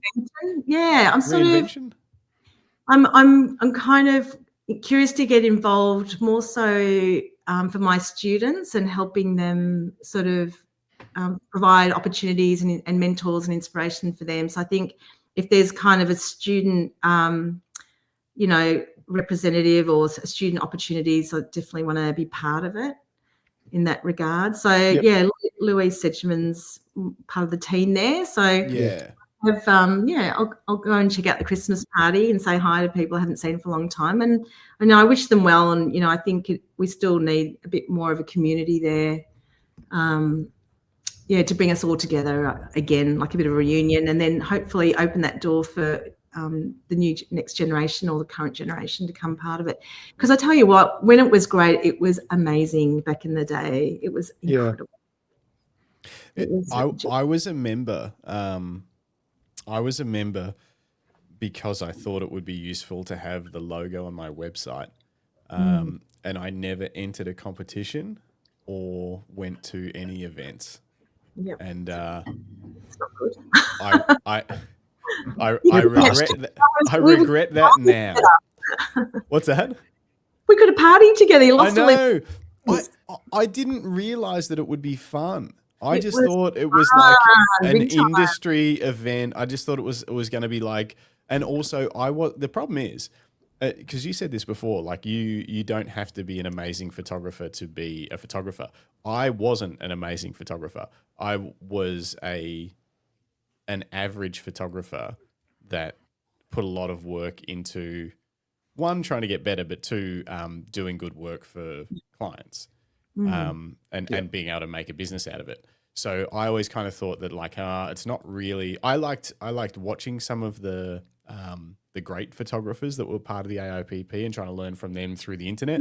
Yeah. But I was like, I'm not going to really fit into that world. I'm not an artist. We discount it. See, we get into our own heads, don't we? And we kind of, change that dialogue. And I think there's a lot of opportunities that get missed because everyone's not informed or not just saying yes and just having a go, making the decision once you're in and be part of it. Because, sometimes you'll get so many people in your ear about this and that and kind of pushed and pulled. It's like, you know what, just do it. Life's too short. Don't. Seize the day is my mantra. Seize the day. I like it. It's very Caesar. It's very Dead Poet Society too. Yeah, but I just think it's because we have a perception, and maybe that perception is really misled a little bit. And it's like, well, why don't you just try it before you decide and be part of that? Because there was so many great people that helped me when I needed help. If it was technical knowledge or failing equipment or an opportunity to go and assist. Like I was assisting photographers well into my career. Absolutely would always like, can I come out? Can I come and play? I'd go and assist other wedding photographers and other businesses or collaborate and just say, I'm happy to assist you. And I still say that to people, like, I'm not after a dollar. Like I learn from others all the time. Yeah. Yep. And it allowed me to have that. It allowed me those opportunities. Yeah. And just beautiful friendships that I just hold dear. Like that was the magic for me and still is. Yep. Yeah. And those people become your community, like you said, when you need help, when things go wrong, when you need advice or guidance, that's where that community comes in. That's right. Especially like a lot of independent business owners too, or practitioners felt very isolated, especially, pre-internet or when it was, when we had those opportunities. And so we would like physically meet up and, have coffee catch-ups or whatever. Yeah. There'd be workshops and, it was great. We're just like, professional development all the time. Yep. Yeah. Yep. Bruce says the best thing about the AOPP was the connections. Everything else was whatever you made it. I wouldn't know all these amazing photographers without it. That's right. No one knows these guys. Yeah. Well, and so this is interesting. I wouldn't know all of you amazing photographers without this podcast. I think it's we've stumbled across the ultimate cheat code. We can basically get a 2-hour FaceTime mentorship call with anyone we want. As long as we stream it live to the internet. They're like, I'll come on. I'm like, really? It's been really good listening to it in the car. Like, when I'm doing going to work, I'll listen to the podcast and pick it up. Awesome. Another half hour later or an hour later, pick it up again. I was like, this is really interesting. And I'll go and look at their website and go, so much amazing work out there. Everyone's so different, you know. I think that's the thing, is that the further we get into it, the more you realize like how many people there are out there kind of flying under the radar, doing amazing, cool things. And obviously they've got their own, you know, fan bases or even Following close circles, yeah. following like yourself. You've got all your students, all of your network, everyone you know from the AOPP. There's so many people that know who you are, but there's also a whole big world out there that doesn't know who you are. And it's like there's so many of those photographers around. That also, I'm a big YouTube person. I watch lots of stuff on YouTube, lots of photography content and education content and stuff.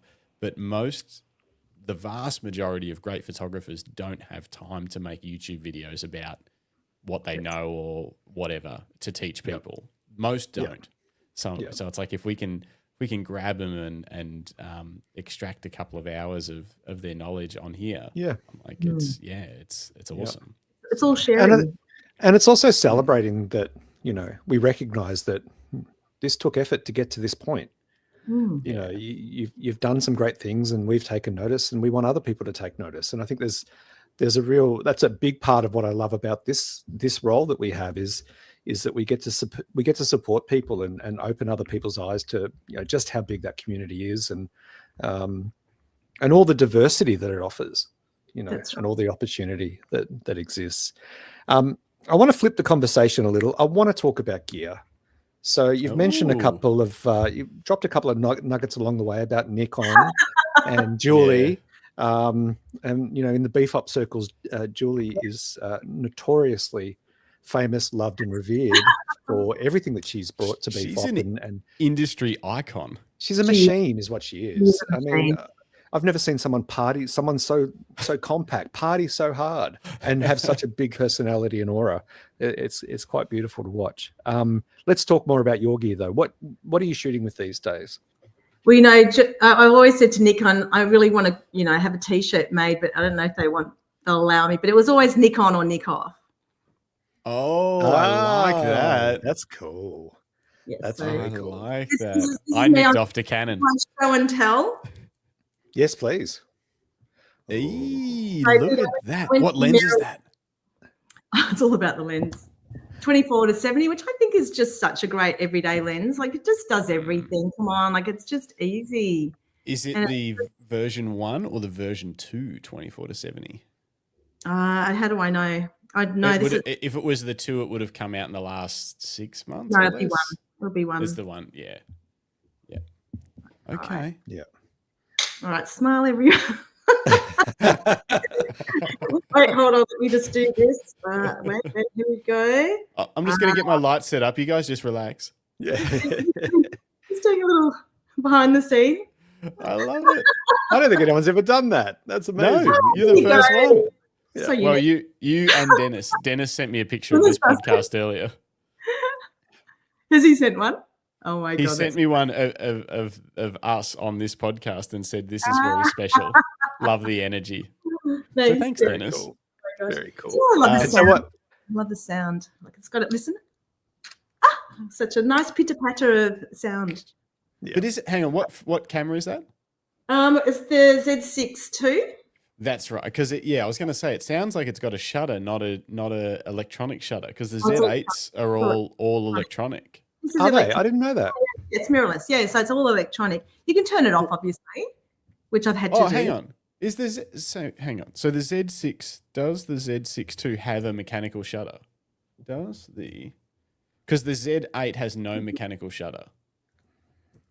I can turn the shutter off as well, the sound.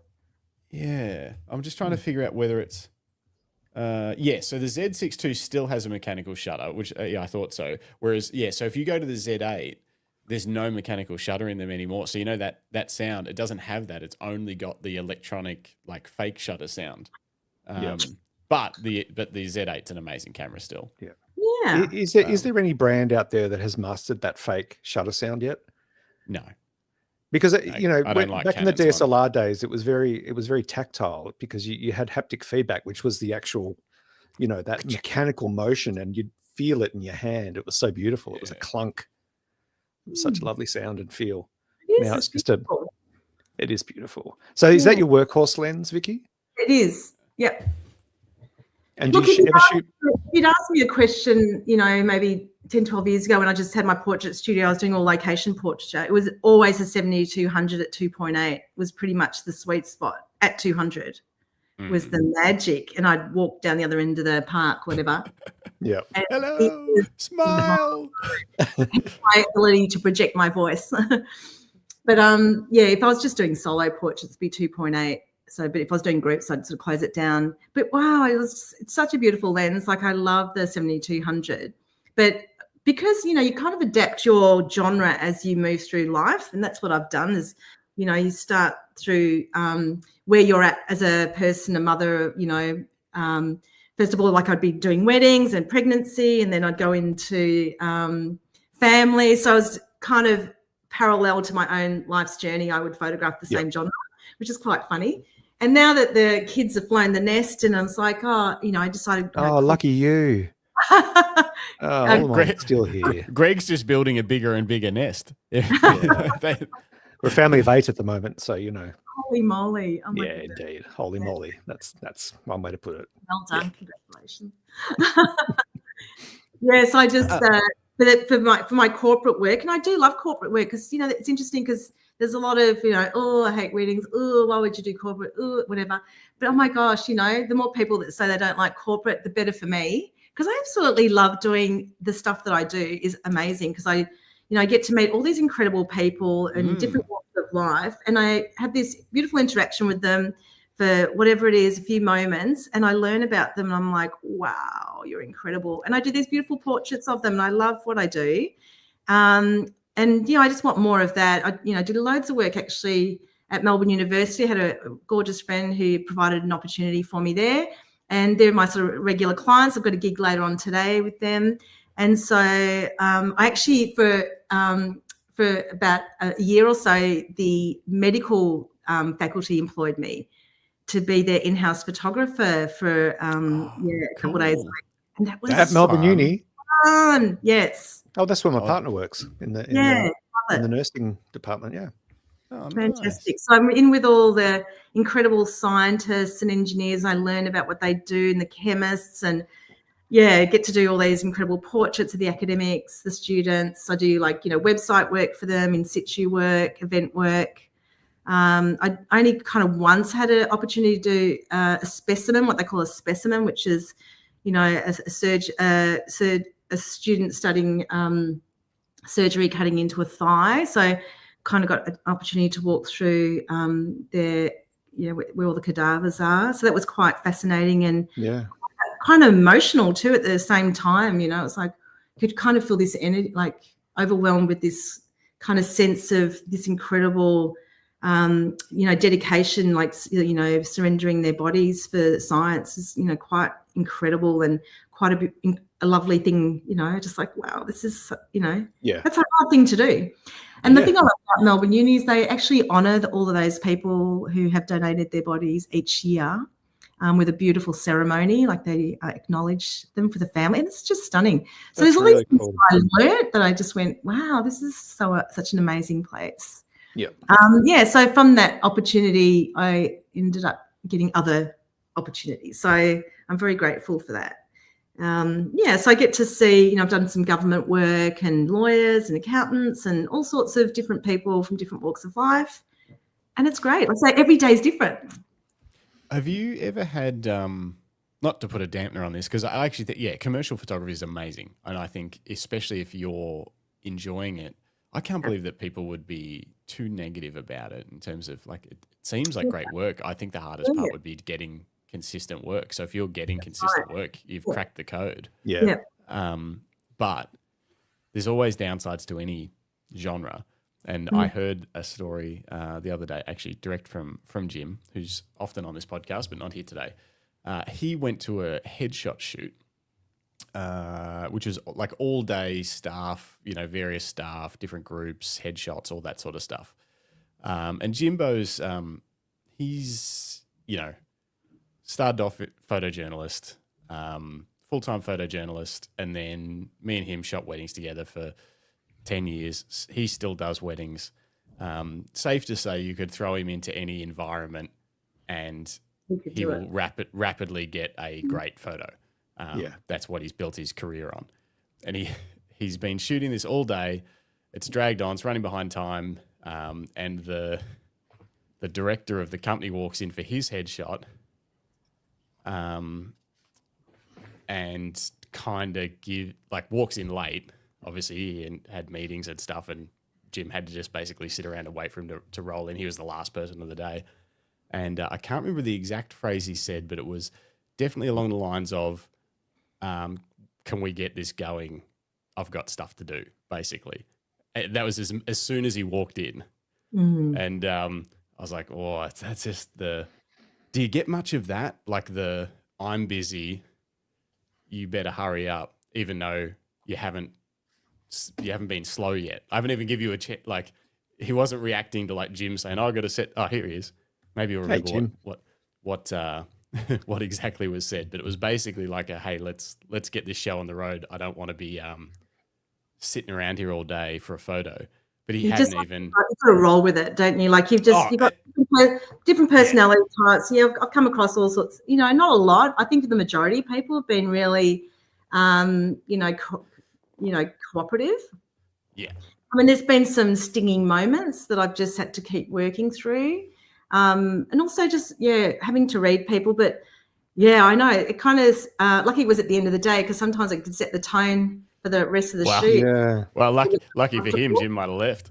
Yeah. I'm sure he handled it really well. Yeah, I mean, he would have just rolled with it, and it's the public. Like, you're going to get people regardless. It's not all going to be fabulous, but it's like the way you deal with it is going to be really important as well. Yeah. I think that's the key, is your response. I did have a little challenge last year where that person just did not want to be there. Like, it was really evident, and I tried, and obviously no eye contact as well, so that was a little bit tricky. And they just walked out and just didn't want to be part of it. And I actually went back and re-photographed them. So they got me back in to look, and I said, look, I'm sorry about this. I just want to let you know. And then I sort of persuaded that person. I said, I'm really grateful that you've come back, and I'll be really, really fast if you wouldn't mind. I've been brought back especially to, because you're an important part of the team. We really want to capture you. And I got the shot. But, I just had to communicate that, and they were very grateful. But, I understand, like, it was a whole lot of their own, internal, challenges. And I just wanted to keep it really okay and connect with them in a way that was like, you're in a good space. I'll look after you. I'll be really fast, I promise. Just eyes to camera. Thank you so much. Yeah. It reminds me of a scene. Sorry, Jess. I was just going to say, it reminds me of a scene from Ted Lasso. Has anyone watched Ted Lasso here? Love Ted Lasso. It's kind of like my therapy sometimes. And there's a scene where Roy Kent. You should watch it, Justin. It's a great show. You'd love it. Okay. Roy Kent is at a press conference, and he talks about why a player they behaved badly, and he was trying to, Roy was getting hounded by the press as to why this guy did this horrible act. And he said, well, none of you know what's going on in anyone else's lives in this room. No one knows what you've faced before you even walked in the room. And so given that I don't know, rather than criticize him, I give him love. And that's always stuck with me, because it is, you don't know. And we've all had bad days. I know I've had shocking days where I've been horrible, and if it wasn't for people showing me love, rather than criticizing, what's with the attitude, it's, you just don't know what people are dealing with. And in your role in particular as a headshot specialist and a portrait photographer, even with your fine art practices, it's going into those shoots with that sort of mindset that I don't know this person, I don't know what they've dealt with, so I'm just going to give them the best experience that I can with what's presented to me. Yeah, I mean, we're kind of like sociologists and psychologists, like we're all these other little things that we don't realize we are. Yeah. And as you become more experienced and have more, like, if you kind of, if you could kind of imagine how many people you've photographed in your entire life, like, it'd be pretty nuts. Yeah. How many interactions you've had, how many people you've captured, like, it'd be millions, I think. And over time, you kind of get a sense of, you start to, like, it's quite subliminal, but you start to read people. and you start to think, you kind of get these little, little nuances, and you go, okay, I think I need to, bring my tone down, just be very kind of a little bit more conservative maybe. So every time they walk in the room, you just kind of get a sense of who they are, then you adapt. Yeah. So you become this, like we're chameleons, like we're constantly kind of changing our conversations, our tone, our expressions according to fit with that person that we're photographing. And that becomes that connection that we're able to create a great portrait. And do you think that comes from life experience? Do you think newer photographers with little life experience, so to speak, they would struggle with that kind of concept compared to someone who's been shooting for, 2-3 decades? Yeah, well, I think if they're aware of it, because we were never told any of these things, like when we were training, like it was very factual, and as a student, everything was factual. This is how it's all about, the craft and everything. None of it ever got into the depth of people, and I hope that I can share some of that with my students as well when we talk about rapport, and everyone's different, and I'm learning all the time as well. Like I'm, with so many kind of this beautiful awareness of neurodivergency now, and just understanding, like, at college we did a really great workshop around that, and it's like I want to understand better and read signals more accurately, so I can make that a nice experience for that person. So I love that we're having open conversations around diversity, neurodiversity especially. So it's a term that we would never have had decades ago, and then I think back in the past, I'm like, oh my God, it all makes sense now with that person or that person. Maybe it could have been approached differently, would have changed the way I did this. So it's a very contemporary world that we can understand these things. Yeah, indeed. Just to put a cap on Jim's story, because he's here in the chat giving us the facts. So Jim says, I always start with a brief chat to help disarm people. Then, so during that chat, he sort of cut Jim off and said, can we get started? I've got a lot on. And then afterwards was like, wow, that was quick. Because I think, because you know what it's like. Like if you've done headshots all day with a style for a business, you're already set up. Everything's already like it's going to take maybe 3 minutes. Especially for a guy. You're like, all right, your hair's cool, suit's cool, tie's cool. Look here. All right, turn that way. We'll try another one. All right, perfect. Get out. And we're done. And it's like, whereas I guess he was probably coming in thinking, everything's gone bad today. My day's shit, and now I'm gonna have to spend half an hour with this photographer bloody foofing around, like faffing about, taking this one photo that I don't really care about. I just got told we needed new ones or whatever. Yeah, that's right. And then it's like, nope, it's over. Oh, it's over. Yep, that's it. We're done. And to his credit, Jim may be the size of a mountain, but as tall as a mountain, but he's got the very disarming. He's got the opposite personality. He's a very sweet, disarming person. No, I was going to say he's got the opposite issue to Vicki. Jim has to bring a chair wherever he goes and sit down. Jim is the ladder. Jim is the ladder. Very, very, very interesting. But it's a fun world. I think corporate stuff is. You could make a wonderful career out of that. If you put the work into it and do great by your clients and fast turnarounds and just give them what they want. Service them, do really beautiful tweaking. And I really prepare them nicely too. Like I'm all about the service and always being really polite and just listening and communicating. And I give them like a style guide on how to prepare, what to wear, things to consider, suggestions, and they love that little added value. So everyone, and so many people read it and go, because I go, oh my God, you look amazing. They go, yeah, I read your style guide. I mean, amazing. Yeah. It just takes off that layer of anxiety about what to expect. Yeah. And then because I'm showing them a range of different people, like, if you've got glasses, if you don't, just different colors, how they translate, different lighting. So everyone's kind of got a vision. So they're not kind of, just what's happening. Like there's no mystery. Drunk wedding photographer says, guests warm up to me quickly at weddings because I don't look like a photographer. I look like a guest. A drunk guest. Drunk guest with a Nikon F5, one camera, one lens all day. Dennis does his shot sessions like his Instax record at B-File. In, out, done. Next, boom, move, next. And you could do a 400-person company like that. That would be amazing. Just have someone just wrangling departments. All right, come on. Yeah. Sales department down here now. Oh, there's your photo. Oh, I love that's my beautiful. photo. Yeah, I love mine too. Fun, Dennis. I love that. I didn't get mine done on the stage because Justin and Jim got theirs done. Well, they had test shots done on the stage, and I was busy. I was running the stall. Obviously, someone had to sell the straps, and I missed it. But then at the after party, we were open yet? No, we weren't. But at the after party, I don't know where I was, but at the after party, Dennis had set up the rig with the cameras, and so I got mine done there, which was really beautiful. It was a really lovely experience because I have a lot of respect and time for Den. And to get a photo, like to get a Dennis Smith one of a kind photo of yourself, like how cool is that? I got goosebumps.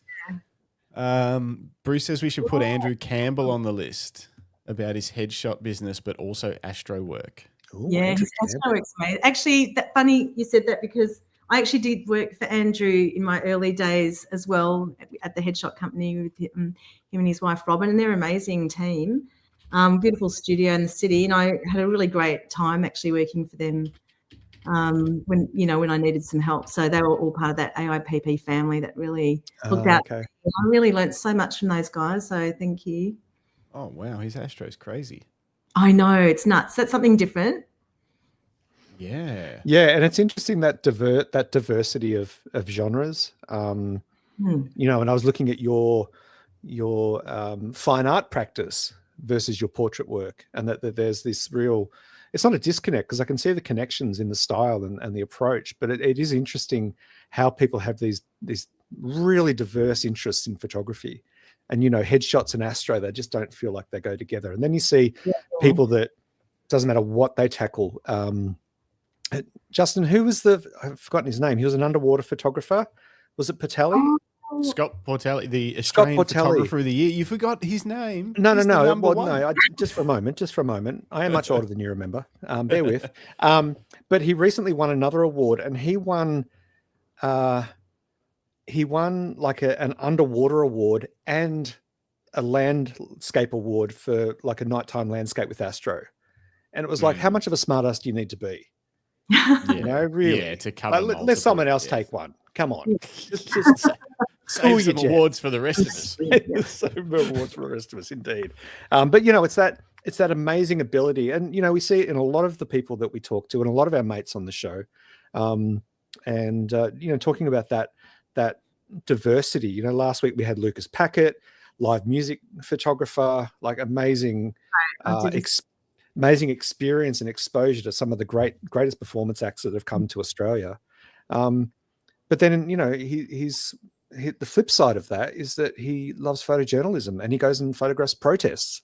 And you've got these two opposing worlds. You've got the freedom and the beauty and the energy of live music, and then you've got this rigidity of police in riot gear facing down average citizens. It's just this beautiful kind of blend of work that makes you go, wow, they really split their time, across two very different things. I really have a lot of respect for that.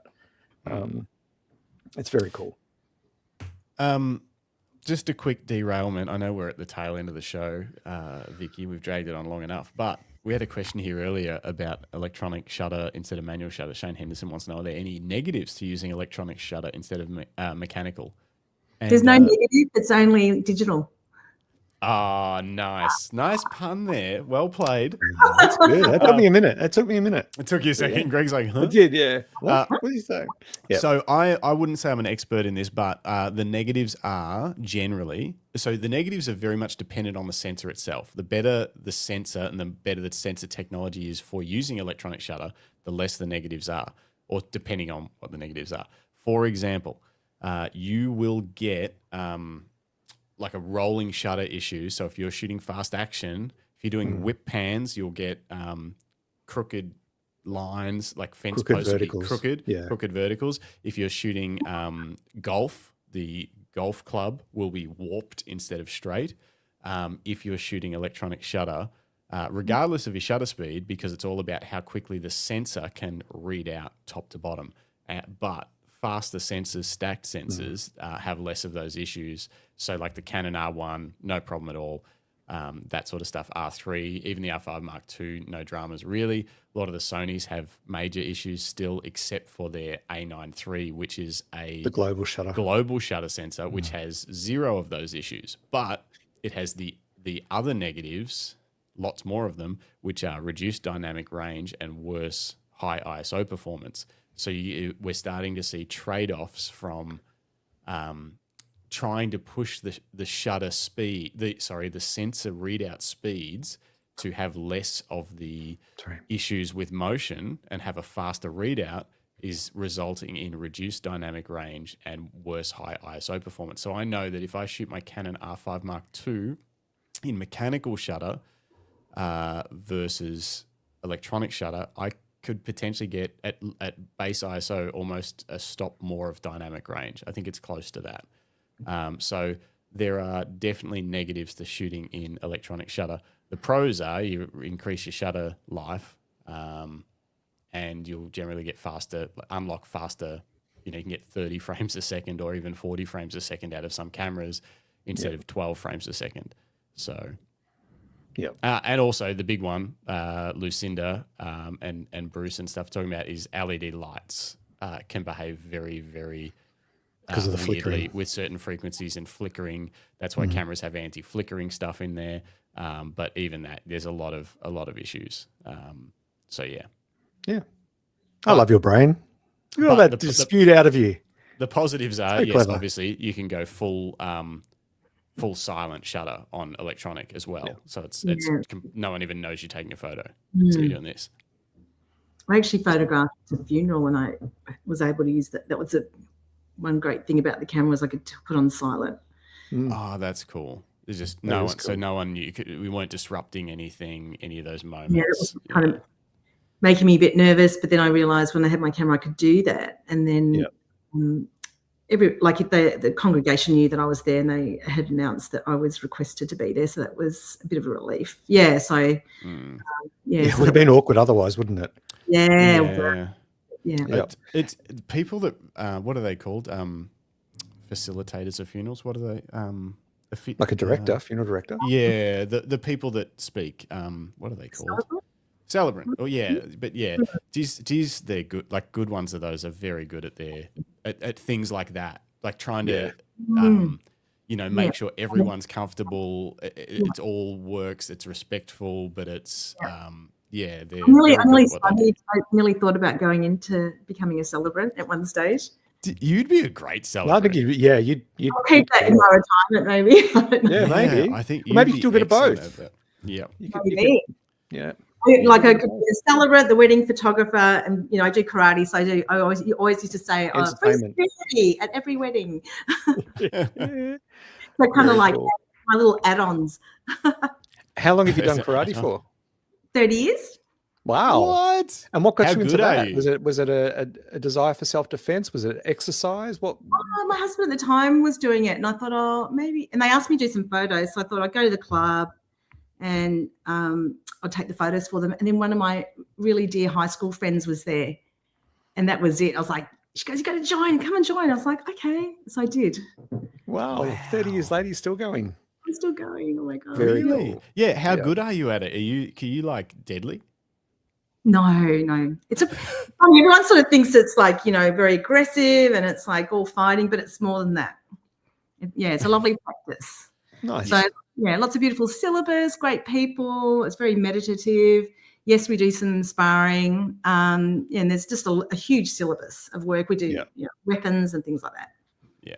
Any crazy things happened? Have you ever been kicked in the head by accident or something like that? My God. I've been kicked in the head, but I blocked it. Nice. Well played. And then I retaliated with a little reverse punch. Oh, do you narrate? Here comes the reverse punch. Like, you kind of get right into it. I don't tell them. Otherwise they'll block it, Greg. Gosh. Yeah, true. What are you, a white belt? Watch too much television. Too much Karate Kid, is it? Let's get back to photography. You talked earlier about your your Nikon. You got the Z6II. You're running with the 24-70 2.8 as your workhorse. As a portrait and headshot photographer, do you ever reach for a prime? I've got a 105. Sometimes I put that on. Which the Nice. macro one or the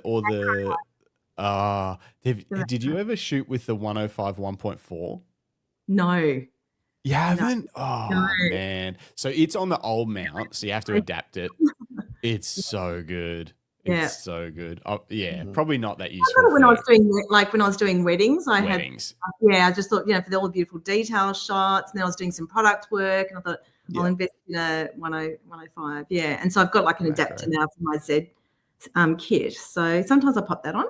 Yep. Yep. But otherwise, you're running with a pretty slim kit, aren't you? You're running with a Really, yeah. Just a lot of battery. I have to make sure I've always got lots of batteries. That's all, because sometimes I have some really big days, and I have to make sure I've got a good supply.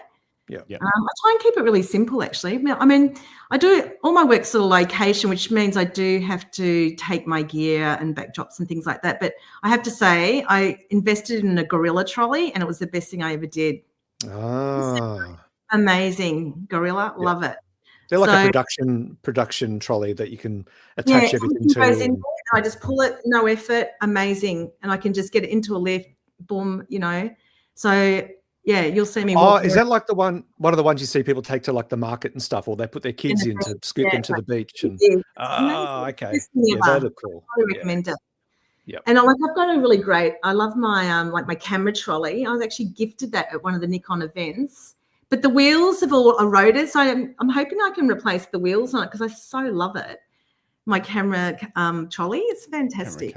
Surely someone would be able to put some I wheels on need it for to you. find out. I don't think it's a fuel tank one. I have to have a look. But yeah, I just absolutely love that. And my tripod I've had since I first started too. I love that socket tripod. Not that I use it often. Yeah. But if I'm doing maybe sometimes I'll do some industry work, and I might want to do a little bit of blurring or whatever. I might, do a static shot and have a slow shutter, things like that. But oh my God, some of my gear I've just had forever. Have you always shot Nikon? Yeah, I think I started with a Pentax P30 in my college days. Yep. And look, I've still got, because I knew it was show and tell. I do still have my film camera, my 601. Ooh. Oh wow. Yeah. What lens is that on it? What's this one? This is 24 to 120 millimeter. Oh my gosh. Nice. Yeah. And do you still shoot film? I put a roll through last year, and it was great, but it was on my F5. But I could, there's certain mechanics that have failed. I can only shoot at 100th of a second. Oh no. And I still have a light meter too. So anyway, I managed. It all came out really nice. So I do very cool. This, and I've still got my Bronicas. I've got my Bronicas and my Mamiya large format still. As well. Is there any other show and tell you've been holding out on us on? What else you got over there? Look like you got... Well, I don't know. Were you going to talk about any of my art pieces by any chance? No, we should. We should. Somehow we've blown through 2 hours already, but we got time. Let's talk about some stuff. What do you got for us? I'm going to show you. What's on my website as well, but my Cluedo series. Cluedo collection. I saw this on there. I was going to ask you about this. Tell us about it. Hey. I found the mask that inspired the whole series. So tell us about how that came to be. Yeah. Oh, it's always through being inspired by others. And there's a wonderful photographer called, it's really hard to pronounce her name. My students always show her work.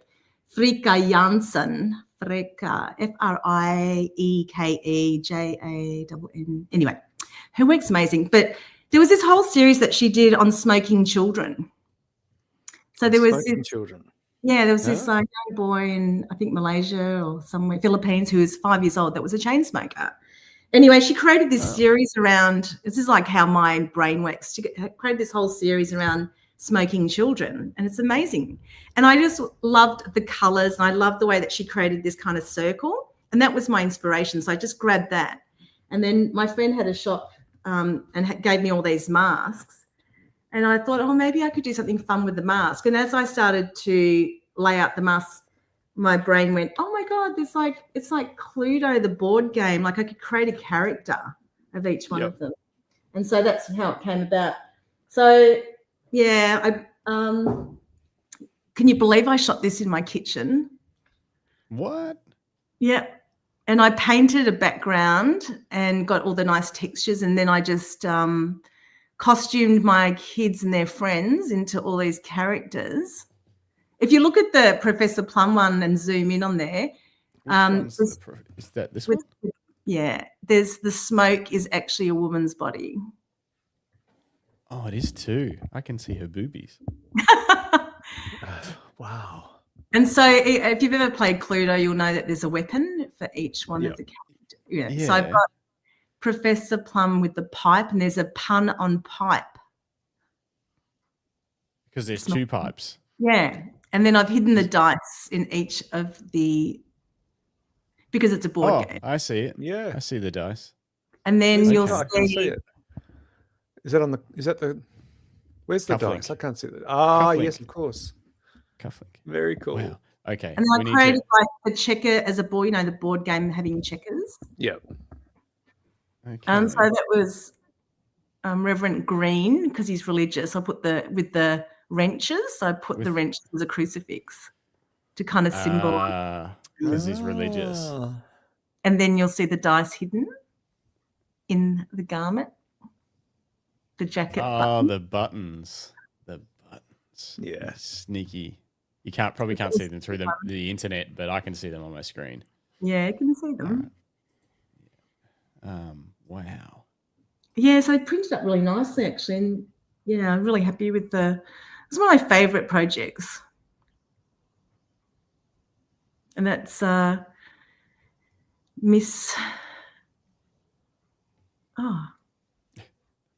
well, you'd say Miss Red, but it wasn't red. It was something else. Maybe it was Ruby. I can't remember. I've got it written down below. Maybe not. Anyway, No. Yeah, they're great, aren't they? Yeah, these are amazing. Miss Oh, Peacock the with the rope. expression. Yeah. That was my daughter actually. She had her eyes closed, and then it took me a while to realize that when I went to retouch, I was like, where the hell is her eyeballs? I'm like, what happened? Where's your eyeballs? She goes, I was so bored, Mum. I closed my eyes. Jeez. Nodded off a little bit. Oh, I love that. So I worked with it, and then Miss White with the candlestick. That was it was a really fun thing to do. I actually really enjoy the Photoshop side of it, because it, like I always say, it's like embroidery for me. Like I kind of look at every pixel and just, create all these, dark and light and little colors here and there, and get really hyper focused in it and just get lost in the process. Like I find it really meditative. Yep. It's the seamstress in me. Yeah, they're beautiful shots. Yeah. And I love that I just show it in my kitchen with a backdrop. Yeah, exactly. So you kind of said like how you stumbled across, well, not stumbled across, but how this idea evolved. But what are projects for you? Where does that come from? The need to do a project, or the idea of turning just a thought into something bigger that you're going to put so much effort into and so much energy. It's funny, they pop in my head, and they always have like little ideas, and then I get really fixated on executing them. I don't know, it's a hard thing to sort of explain. So like even when I was at college, like I did a really challenging project, or, folio, where I was printing on 4:5 and shooting 4:5 cameras and making really 4 foot, size prints and everything. And I get so kind of obsessed with it, and I can't stop thinking about it, and I just have to keep going. And, sometimes it might come from music or from film, or it might be something someone said that just spurs on a little idea. I don't know. It's really quite bizarre. And it was interesting. I suppose the AIPP was a really great platform to sort of give me some goalposts to say, well, I'll work towards this, or I'll work towards that. Yeah. And then like there was a really incredible occasion. There's on my website, there's some like, childhood days, I think I've called it. And there's this beautiful elderly gentleman that I met in Perth when I was doing a talk at the time. And for for some reason I had this incredible inclination to go and photograph him, and it was like such an urgency, like an itch I had to scratch, that I literally went up to him, and I couldn't believe that he was at the lecture actually, and I just said, thanked him for coming along. And he had a beautiful little like, and I said, "Oh, do you mind humouring me, and would you mind posing for me?" He said, "No, I'd be delighted to." And so we kind of got talking, and there's some beautiful window light coming through, and I said, "Oh, just maybe, just hold your camera," and we just did a whole lot of different things, and I just didn't know what I wanted to do with it, and I just left it. And then one day I just got an idea, and I was like, "Oh, maybe I'll revisit that beautiful portrait of Ronald and see what I can create." So I found a beautiful old photo of my stepfather's kind of archives. And this was an actual photo at Luna Park in the early 1900s, where they would actually illustrate a background, and they'd have a prop, which was this kind of tiger moth aeroplane. Then that would be like a postcard souvenir. Like, to me, this is like the Photoshop of the 1900s. Like, this is the creativity that came about in those days and the beautiful elegance of what they created. And I love this photo, and I just thought, wouldn't it be curious to be able to photograph your past, or photograph an old memory that you didn't capture? And that was the whole premise, was like, maybe he's photographing his past in this. Yeah. So on the left-hand side, we've got the, two young boys and sitting inside this beautiful tiger moth. On the right-hand side, we've got beautiful Ronald, who's, photographing, or, kind of recalling back a memory of childhood and what it was like, that sort of happiness of being a kid, I guess. And then I had this beautiful piece of architecture, which was at Montsalvat, and I popped that behind. Anyway, it was just, it was great. Yeah. Got lots of awards, and it was really fantastic, and I really loved it. But the magic is, I sent that photo to Ronald and a letter to say thank you so much for that day, and here's a gift, and I just wanted to thank you. And how's this? He sends me back a beautiful box of chocolates. He sends me a beautiful letter, and he sends me a photo. And for his 90th birthday, which was only like within a month ago or so, he goes, "How serendipitous, Vicki," because I, for my 90th birthday, I think it was 90, it was quite, I went on a tiger moth aeroplane. And Wow. and he sent me the photo of him in the aeroplane. Wow. Yeah, so there you go. That's kind of something beyond logic. Yeah. That's a little spooky. That's magic. And how's this? And he was an architect. He's a very renowned architect in WA at the time, his career. And so it was interesting, because I felt like I needed to put some architecture behind him. Yeah. Wow. And there you go. That's just to give it a bit of grounding and a bit of history and context. It's amazing. That's sometimes how ideas come about in really unusual ways. Yeah. That is That's a great story. yeah, that's brilliant and kind of spooky. It's I spooky love stories. Lots of spooky stories. Yeah, I love this series. And so how often do these inspirations, these moments come to you where you go, "Oh, do you jot them down? Do you make a little note on your phone, or do you get the camera out and just start getting creative straight away?" How does that transpire for you? I suppose I kind of write things down, or I might start photographing elements. So I've got in my hard drive, I've got a folder called the pantry, like a kitchen pantry. Yeah. In my pantry, I'll pop in, like, if I see something that I really love, it might be a texture, it could be a creature, it could be an old vintage object, like, a rocking horse or whatever. And I just sort of start to collate a library of objects and things and bits and pieces. Yep. So it kind of sometimes will sit in there until I kind of come up with an idea. But I suppose, like, my motivation during those days of the AIPP was to create these, conceptual pieces. But it was really interesting after that, that time had sort of passed and I was teaching. I thought it'd be good to go back just to raw shooting, like really just straight out of camera, pretty much shooting. And I kind of changed my, my approach, and I just tried to revisit what I used to do back in my early film days and try and adapt the knowledge and just shoot really plainly. So then I started creating some more simple portraits that you'll see on the website. That's just very, sort of exploring like teenagers and tweens and things that were kind of relevant to my journey in life at the time, and just shooting straight. Yeah. But I do really miss the composite work, and it's just a matter of finding time, I think, at the moment. And also, I guess with AI happening too, it's kind of thinking about ways that I could work in reverse. So there were ideas that I had years ago that I haven't executed that I still want to do. And I thought I'd pop it into AI at some stage to see how it would help problem solve and what it could do that might spark on some other ideas for me, and try and recreate it backwards. That's an interesting way to tackle it. Like, just see if there's something that a different line of thinking for a problem that you couldn't figure out how to, I guess, do with the traditional photographic method. Yeah. Yeah. Sorry. Oh, well, I don't want to derail you, but I was going to say, what do you think about AI, and what do you guys talk about at school, like at the college, about AI and its impact on photography as a profession? Yeah. I'm a firm believer of just working and going with it in some ways, like finding ways to adapt to it. And I don't see it necessarily as a negative. It's just another tool. That's my approach. It's another tool. For me, it's another cleaning tool in Photoshop. Like, I'll clean with it, fix things up and whatever. And I love it for that. And I definitely would love to be able to sort of generate, images or thoughts and ideas that have come into my mind that I would love to execute. But I also say to the students, like, just play with it. And we've done that kind of activity where we've created the image and then recreated it in the studio. So that's a fun. Okay. It's a fun thing. Like, hey, AI spat this out.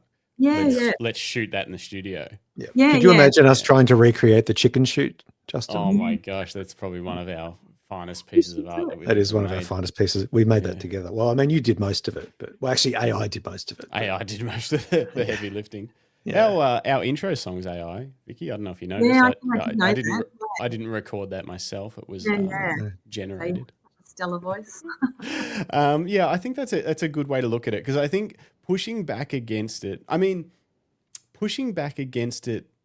for your art, I think, is no problem. If you're like, hey, I'm just going to shoot on film, because then, I can tell everyone, hey, this was shot on film. It's authentic. It's AI free. It's the way I like to create, or whatever. But pushing back in it sort of philosophically and sort of just getting angry about it isn't going to obviously do anything for you. It's just going to, you've got to go with the flow a little bit and be like, well, this is coming. If people make art with it, that's fine. They should make art with it. And then you decide how you're going to implement it into your artistic practice. That's right. Work with it, not against it. Yeah. Yeah. Yeah. Because if you just sit there saying, oh, they shouldn't do that. Images shouldn't be made with AI or whatever. That's not going to, that does nothing. People are sort of, there is no, like, Yeah. you can't monitor that. Yeah, exactly. I can obviously see the disadvantages in a lot of ways ethically, but I think it needs to be adapted ethically. Yeah. And I'm one of those people that Justin was just describing. I do push back because I'm a writer and a photographer. From the writing space, especially, I push back. And I think my biggest challenge with accepting AI is the way people use it to portray the real, even though it's unreal. I think there needs to be, I think maybe our obligation is to say, I made this with AI. Yes. And not try to pass it off as this is a real moment, because it's not. It's a different tool. It's a new tool, but it needs to be acknowledged as that. Yeah. Yeah. Somehow. Anyway. Yep. Times are changing. Don't get me started. Become an angry old man yelling at the clouds. No, not this far into the show. All right. Well, speaking of this far into the show, we've kept you for a long time. You've probably got things to do today. What time? It does. Yeah. It's almost 11:30 a.m. here. Is there anything else that you want to talk about? What do you got? You got anything fun coming up? What's happening? What have I got fun coming up? Oh, a lot of personal fun things coming up. What? Travel things? What's going on? Traveling this year. I went to Greece this year. That was pretty amazing. I'll go nice. Yeah. It's really nice sort of, traveling and shooting as well. I did a lot of stuff on my iPhone, to be honest. I really enjoyed, and it's just seeing the world in a different way. it's kind of quite gorgeous. So travels, looking forward to sort of creating some workshops, hopefully for next year. I want to play more with lights because I think for a long time in my career I kind of avoided studio lights, and it took me some time to sort of embrace it. Now I'm just like, I want to take it to the next level. I want to keep learning, obviously. I'm learning all the time. I learn from the students, I learn from my colleagues, from other people. That's kind of always exciting. Looking forward to Beef Up next year. Yes. That'll be fun. Yeah. So just keeping the momentum up, I think, is the key, and just loving what I do and more work opportunities. Got a big gig hopefully coming up with Melbourne Uni that I'm kind of excited about. So that's not confirmed yet, but that'll be a good one. Awesome. Very nice. I like the whole concept of you just got to keep busy. Just keep doing it. Keep pushing it out. Yeah, absolutely. And even if it's going to exhibitions, I love going to exhibitions with friends, and that's always exciting doing that and seeing what's out there. Yeah. I actually, on that note, there's a great exhibition. I don't know if it's opened yet at the NGV in Melbourne about female photographers. Has that opened yet? I think it's about to open, or maybe has opened. Yeah, definitely. They'll go for quite some time. Women in photography. Yep. Yeah. So we're heading to that at some stage. Yeah. Get back down there. Okay. Should we wrap it up? It's a souvlaki wrap. It is a souvlaki wrap. Justin, do you want to ask the zombie apocalypse question? Because we're nothing if not consistent. I mean, we are. I feel like there's only one possible answer. If you had to photograph the end of the world, Vicki, you can only grab one camera and one lens. What would it be? Oh, the iPhone. The iPhone. I promise it would be. I mean, you can say that. You can say if that's what you think. Nothing wrong with that. I mean, it makes sense. It's light, but it goes in your pocket. It does heaps of other stuff. Yeah. It's a calculator in case you. And you can blog about it while you're doing it. So I know. I can. All my memories are on there. Yeah. Yeah. What iPhone are you running? What is it? Is it something new or is it a few years old? Oh, it's a few years old. I'm ready for a new one, I think, because the lenses are a bit murky. I think I've been a bit rough with the lenses. So I had that too. I just upgraded from the 14 to the 17 Pro, and my God, the difference in image clarity. Oh, really? I'm looking at. Apart from there's no scratches yet, but the image quality is absolutely. And the zoom, zoom is just stunning. I know, and there's a macro too, right? Yeah. Yeah. You can get pretty close with the iPhone. On the Pros, Yeah, it's pretty cool. Yeah. But that's I do love my 24 to 70. I have to say, it's like an appendage. Yeah. Okay, so if it wasn't the iPhone, it'd be 24 to 70 on the Z6II, and off you go. Yep. Yeah. Nice. Awesome. Very nice indeed. All right. Before we play the music, I just want to quickly read out a couple of these because they're pretty cool comments. Dennis says, Vicki, you are such a powerhouse. Truly inspirational. Thank you.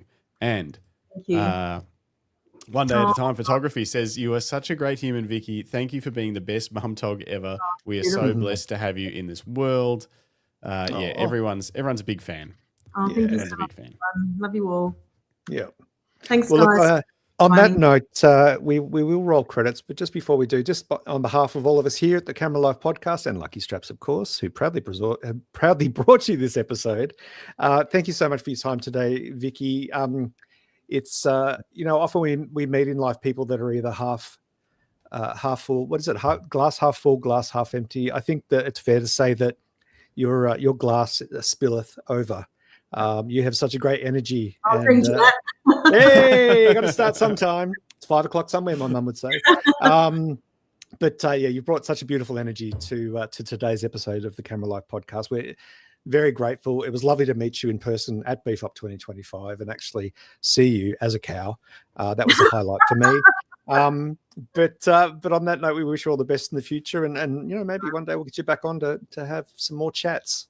Yeah, we can do that image critique or I think we want you on the panel show. Definitely, I'm writing that down. The Your Images mega special. I'd love to try and squeeze it in before Christmas, but that'll be tough. But anyway, we'll make it happen. All right, no one's got anything going on. Play our terrible AI song and read some more comments. Bruce Moyle says, thanks, Vicki and guys. Lucinda, love the wholesome energy, Vicki. Paul, thanks. See you next time. Thanks, Dennis. Who else to thanks? You go. Thanks you, Vicky. No, not us. We do this every week. Thanks, Philip Johnson. Good to see you. Drunk wedding photographer. It was good to see you. Lisa Leach, of course. Good to see you. Good to see everyone. It was a packed house today. Everyone's been in and out. Yep. Hot Rod Custom Images, Christine. Everybody. Thanks again. And we'll catch you guys on the next one. Catch you on Monday night. If you can jump on, anyone that knows how to calibrate the blues and greens on printers, that would be amazing. We'll solve that on Monday night's show. We'll see you then, guys. Be safe until then. See ya. Bye.